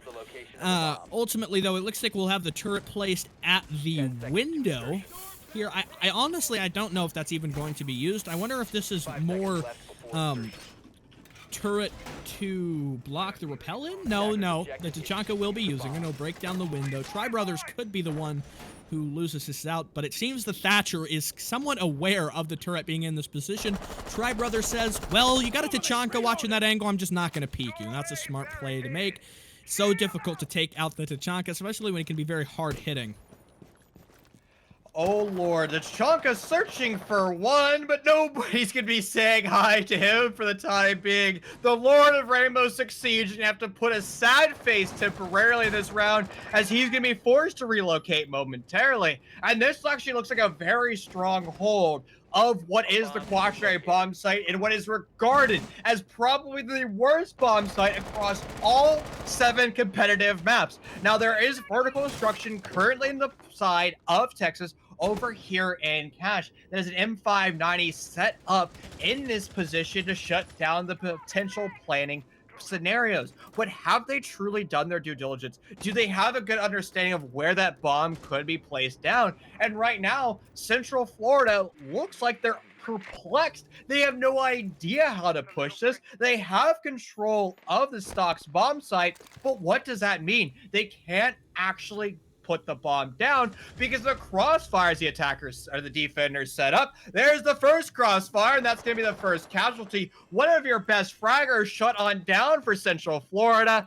and that might be even more casualties rolling on through as Central Florida's drone economy is constantly being sniped away. They needed to take map control. Central Florida needs to have control of the 2nd floor, but since they're not electing to do that, they're just trying to bully their way into the bomb site. They're going to start to lose even more of their man count. Now, part of the north side of the map is in control of them for the temporary time being. But is it going to be enough? And does Tri Brothers know Lord Tachanka is going to be working his way down as there's a cheeky deployable shield in the middle of a cheeky turret placement in the middle of the hallway? A huge mistake coming out by the Pro League coach. That's something that you don't see in Pro League every day, but for the time being, it won't be working. What will be with the new AUG A2 is going to be a second casualty once again as Central Florida is going to begin to crumble, but they have control of the bomb site. This might be the change of the round. Will the quaternary bomb site pay off as a flurry of kills are going to be working in favor of Texas as it's now just a 1v2. Smoke grenades going down. No more Candelas other than actually now 1 in the back pocket, but a sprint challenge won't be good enough. Texas is going to win the worst bomb site across the entire competitive Rainbow Six Siege, delivering them all the way to match point, series point. It's probably going to be a very sensible bomb site coming out, most likely going to be Gym Bedroom, but Cache CCTV has actually opened back up. So Texas has 2 options, and they're going to be going over to their primary bomb site, which is Cache CCTV. Now, they do have a decent amount of denial for the time being, and oh no, Lord Tachanka is going to be returning once again, and hopefully this turret is going to be placed in a better position where he can find a spawn peak and also kills throughout the duration of the round, because that's the most important thing. If you're going to be bringing out utility, you're going to have to actually try to get kills with that utility. Jaeger is going to be brought on the board, so it's kind of a semi-serious lineup. You do have full utility consumption simulator with Jaeger and Wamai in play, and then the Lord Tachanka to round out your meme silliness. And while some people will consider this bad manners out of the side of Texas, but if you're getting kills with Tachanka and you're just trying to frag out, he's still a good operator at the end of the day. You have to put good in air quotes, because the turret can punish, and you can take, what, 800 HP to the face? So, I mean, if positioned right, it could be a phenomenal shield.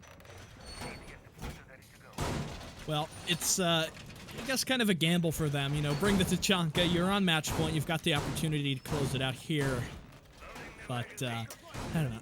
From my point of view, I mean, we're in a playoffs game, and I would like to see Texas try their best to close it out here. I think Revy's got a new and improved place for his Tachanka turret. He'll place it on the box here, just at blue, trying to look over towards the spawn. He's having a bit of trouble placing it. He could get gunned down here early if we see a pre-fire from UCF. They might just try and go for it here. He actually seems a bit hesitant to go on the turret. They're all stacking up, though, at the door, so I wonder if they're going to try to just rush on in, move quickly, and immediately establish a presence. I would honestly laugh if we see the Tachanka try to sprint out and find a kill. Seems like Beiji is not fully in that sightline were the Tachanka to move out from the garage door. Plathematics moving into stock, establishing some presence over here by the northwards corridor. Whew, I'm still looking for the Lord Tachanka to get another kill, but as you're highlighting, I don't think anybody on the attacking side of Central Florida is going to be peeking into him. Now, they could be peeking in from a dry spot where the shield won't be looking, and Rev has no idea that the camera right above his face was just shot away. He is still looking at the complete wrong direction. Bay is going to be droning out Rev's position, and that should be a free kill, but Platinum isn't trying to capitalize on one big. He's a little bit wary. There's somebody sitting in the rafters above him, and good thing that he is just a little bit wary of that, because, well, there's Hater over there, and he's going to be shutting him on down as shots exchange from the main breach, but not enough to actually do some HP damage. Tachanka's going to get off his turret. He's going to get a perfect headshot. He's now looking for some claymores. The claymore found, the run out found, as it's going to be another headshot for him, a one-tap headshot, as it's going to be a nice 6-foot burial for Tribe Brothers, as it's a 1v4.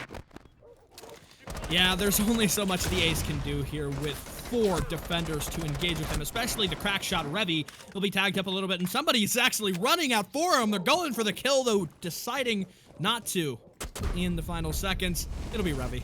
He gets the final kill, the pistol in hand.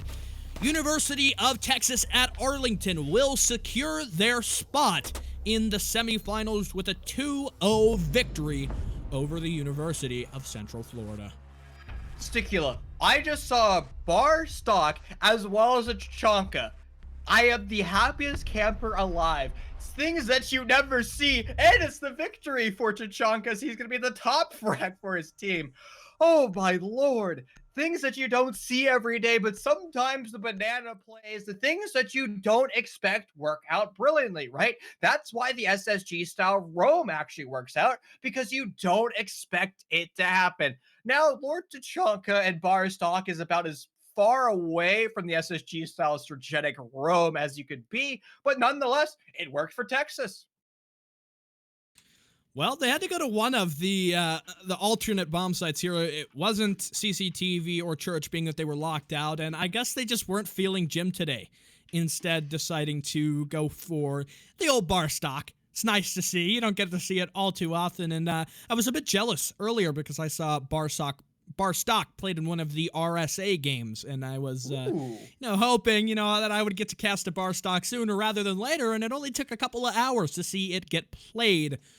Ultimately, though, yeah, I mean, University of Texas, they started out well. Some of their attacks were crumbling near the end, but their defenses just left no room. In fact, I think they took all their defenses flawlessly to close it out, 4 in a row to reach the 7-3 victory, which we saw in the scorecard at the end. Villa played out pretty Differently, I think it was a much more competitive game. There weren't a whole lot of quaternary bomb site or Tachanka picks in that one. And the potato in me is so ecstatic to see that bomb site come through. I've been casting for about 6 months now, and I've never casted a barroom stock. So finally, today was November 4th. That's going to be the day it happens. And oh, and it looks like we actually have an interview going on through, and it is going to be the man that delivered the unique strategies of the day, Mr. Revy, my friend. Welcome to the casting booth. Thanks for having me, man. Glad that you're here. So, talk to me about the Lord Tachanka. Talk to me about barroom stock, please.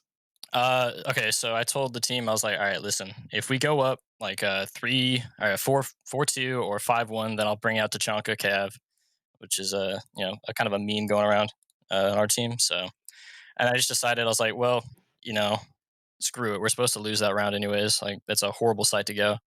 Might as well take Tachanka then, and it just kept working. And I was like, might as well stick with it. So So we've actually seen some pro league teams attempt to bring this out. I believe it's an ANZ and APAC that are actually trying to utilize this quaternary bomb site. So you saying that was just a meme pick for you, or have you actually been trying to work its way through? complete meme pick. Nobody in the right mind would pick that, except for us So apparently. apparently just for you guys. Now, in the previous round, you did a derivative of the SSG style roam where you put about 7 reinforcements in bar. What was your goal with that strategy? Were you trying to force a rush through blue, or were you trying to force them to utilize as much of their hard breach gadgetry in bar? Oh, it's kind of a double-edged sword for both. It can affect both ways. So it's like we just play off of whatever they do. If they use a lot of hard breach, then that's cool. They don't have a lot of hard breach left down there, and well, they don't need it because the church wall is completely soft. But if they rush, we can just easily drop the hatch. It's just the SSG roam. It's the same thing. You go out of one play style and you just counter it. So we got gunners Perfect. on site. Now you're talking about these strategies, but in map number 1, it was very close. It was 7-5. Were you expecting map 2 to be such a strong showing for you? Oh yeah, of course. We don't lose. Now, I love that. And hopefully you can continue that moving over to the semifinals. Now, it looked like in map number 1, both rosters were struggling with dealing with these big, grandiose flanks. So moving forward, do you have a contingency plan? Are you going to be putting up more flank drones or maybe air jabs moving forward? Beats me, man. I just show up when they tell me to play. I'm just kidding. I'm just kidding. I mean, it's true, but yeah, no. I was telling them, I was like, we just need to be wary of our flanks and stuff like that. So it's more of a not a. We just weren't playing our best on that map. So it was just a first game, not really warmed up, that sort of Yeah, thing. that's more than fair. Sometimes you wake up on the wrong side of the bed. You need to drink a little bit more coffee before you could really participate in your map. Exactly. Exactly. Now, before I let you celebrate with your team, please shout out your university, shout out the support staff if you have them, or just give your Twitter some love. Yeah. Go follow me at RevYR6, and shout out to everybody at UTA. I know that they were in the chat, cheering us on, which means a lot. We don't got any support staff. We just kind of show up and play. So thanks a lot, guys. Just sometimes you need to click heads. My friend, it's been an absolute pleasure. Hopefully, going to talk again in the round of 4. But for the time being, please go celebrate. Have some fun. All right, I will. See you later, man. Cheers. Ciao. All right, well, that's about it for our sole matchup of the evening. Chief, what an interesting one to see. Certainly not the expectation. Once we saw Texas at Arlington come in and just sweep up their opponent's map pick, that kind of put a feeling in my mind that said, the way that they attacked that, the many flawless rounds that we saw them get in number 1 back on Villa, it just almost was a certain 2-0 victory heading back to their own map pick, and the defensive strategies which we saw them execute, as well as some of what they showed on attack, was pretty impressive. And maybe we'll see some more Tachanka picks heading into the semifinals. But until then, that'll be about enough. I don't know. About enough. That's all. We're done. I've been Sticula, joined by my co-caster Chief, as well as our observer, producer, league director, all-around good guy, Tango Mango Down. Thank you for tuning in tonight, and I hope to see you for the rest of the Open Playoffs. No point in blaming you, did not know.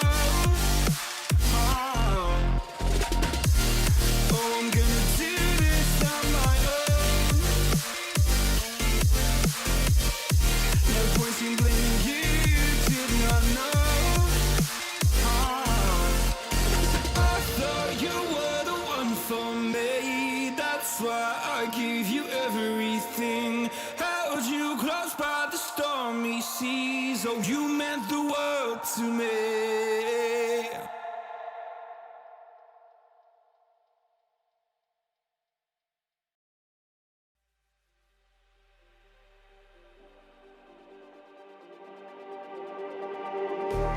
Just like the street lights lit this town, like a fire in a blaze, gotta burn it down. Can't be afraid to leave this out. We got this far, don't know how. I see danger in your eyes. They know we'll burn down the night. Coming just like the sunrise. You know that we're gonna let it rain tonight. We're gonna let it rain tonight. We're gonna let it just like the sunrise. We're gonna let it rain.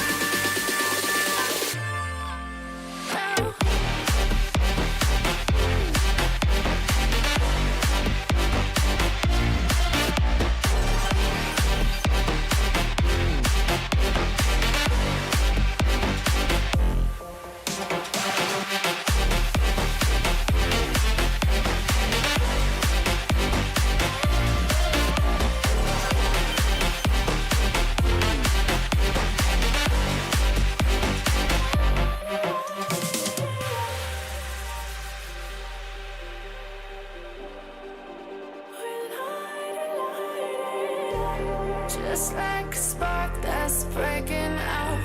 Can't make a stop, can't turn back now. We know that there's no room for doubt. No, we can't turn back.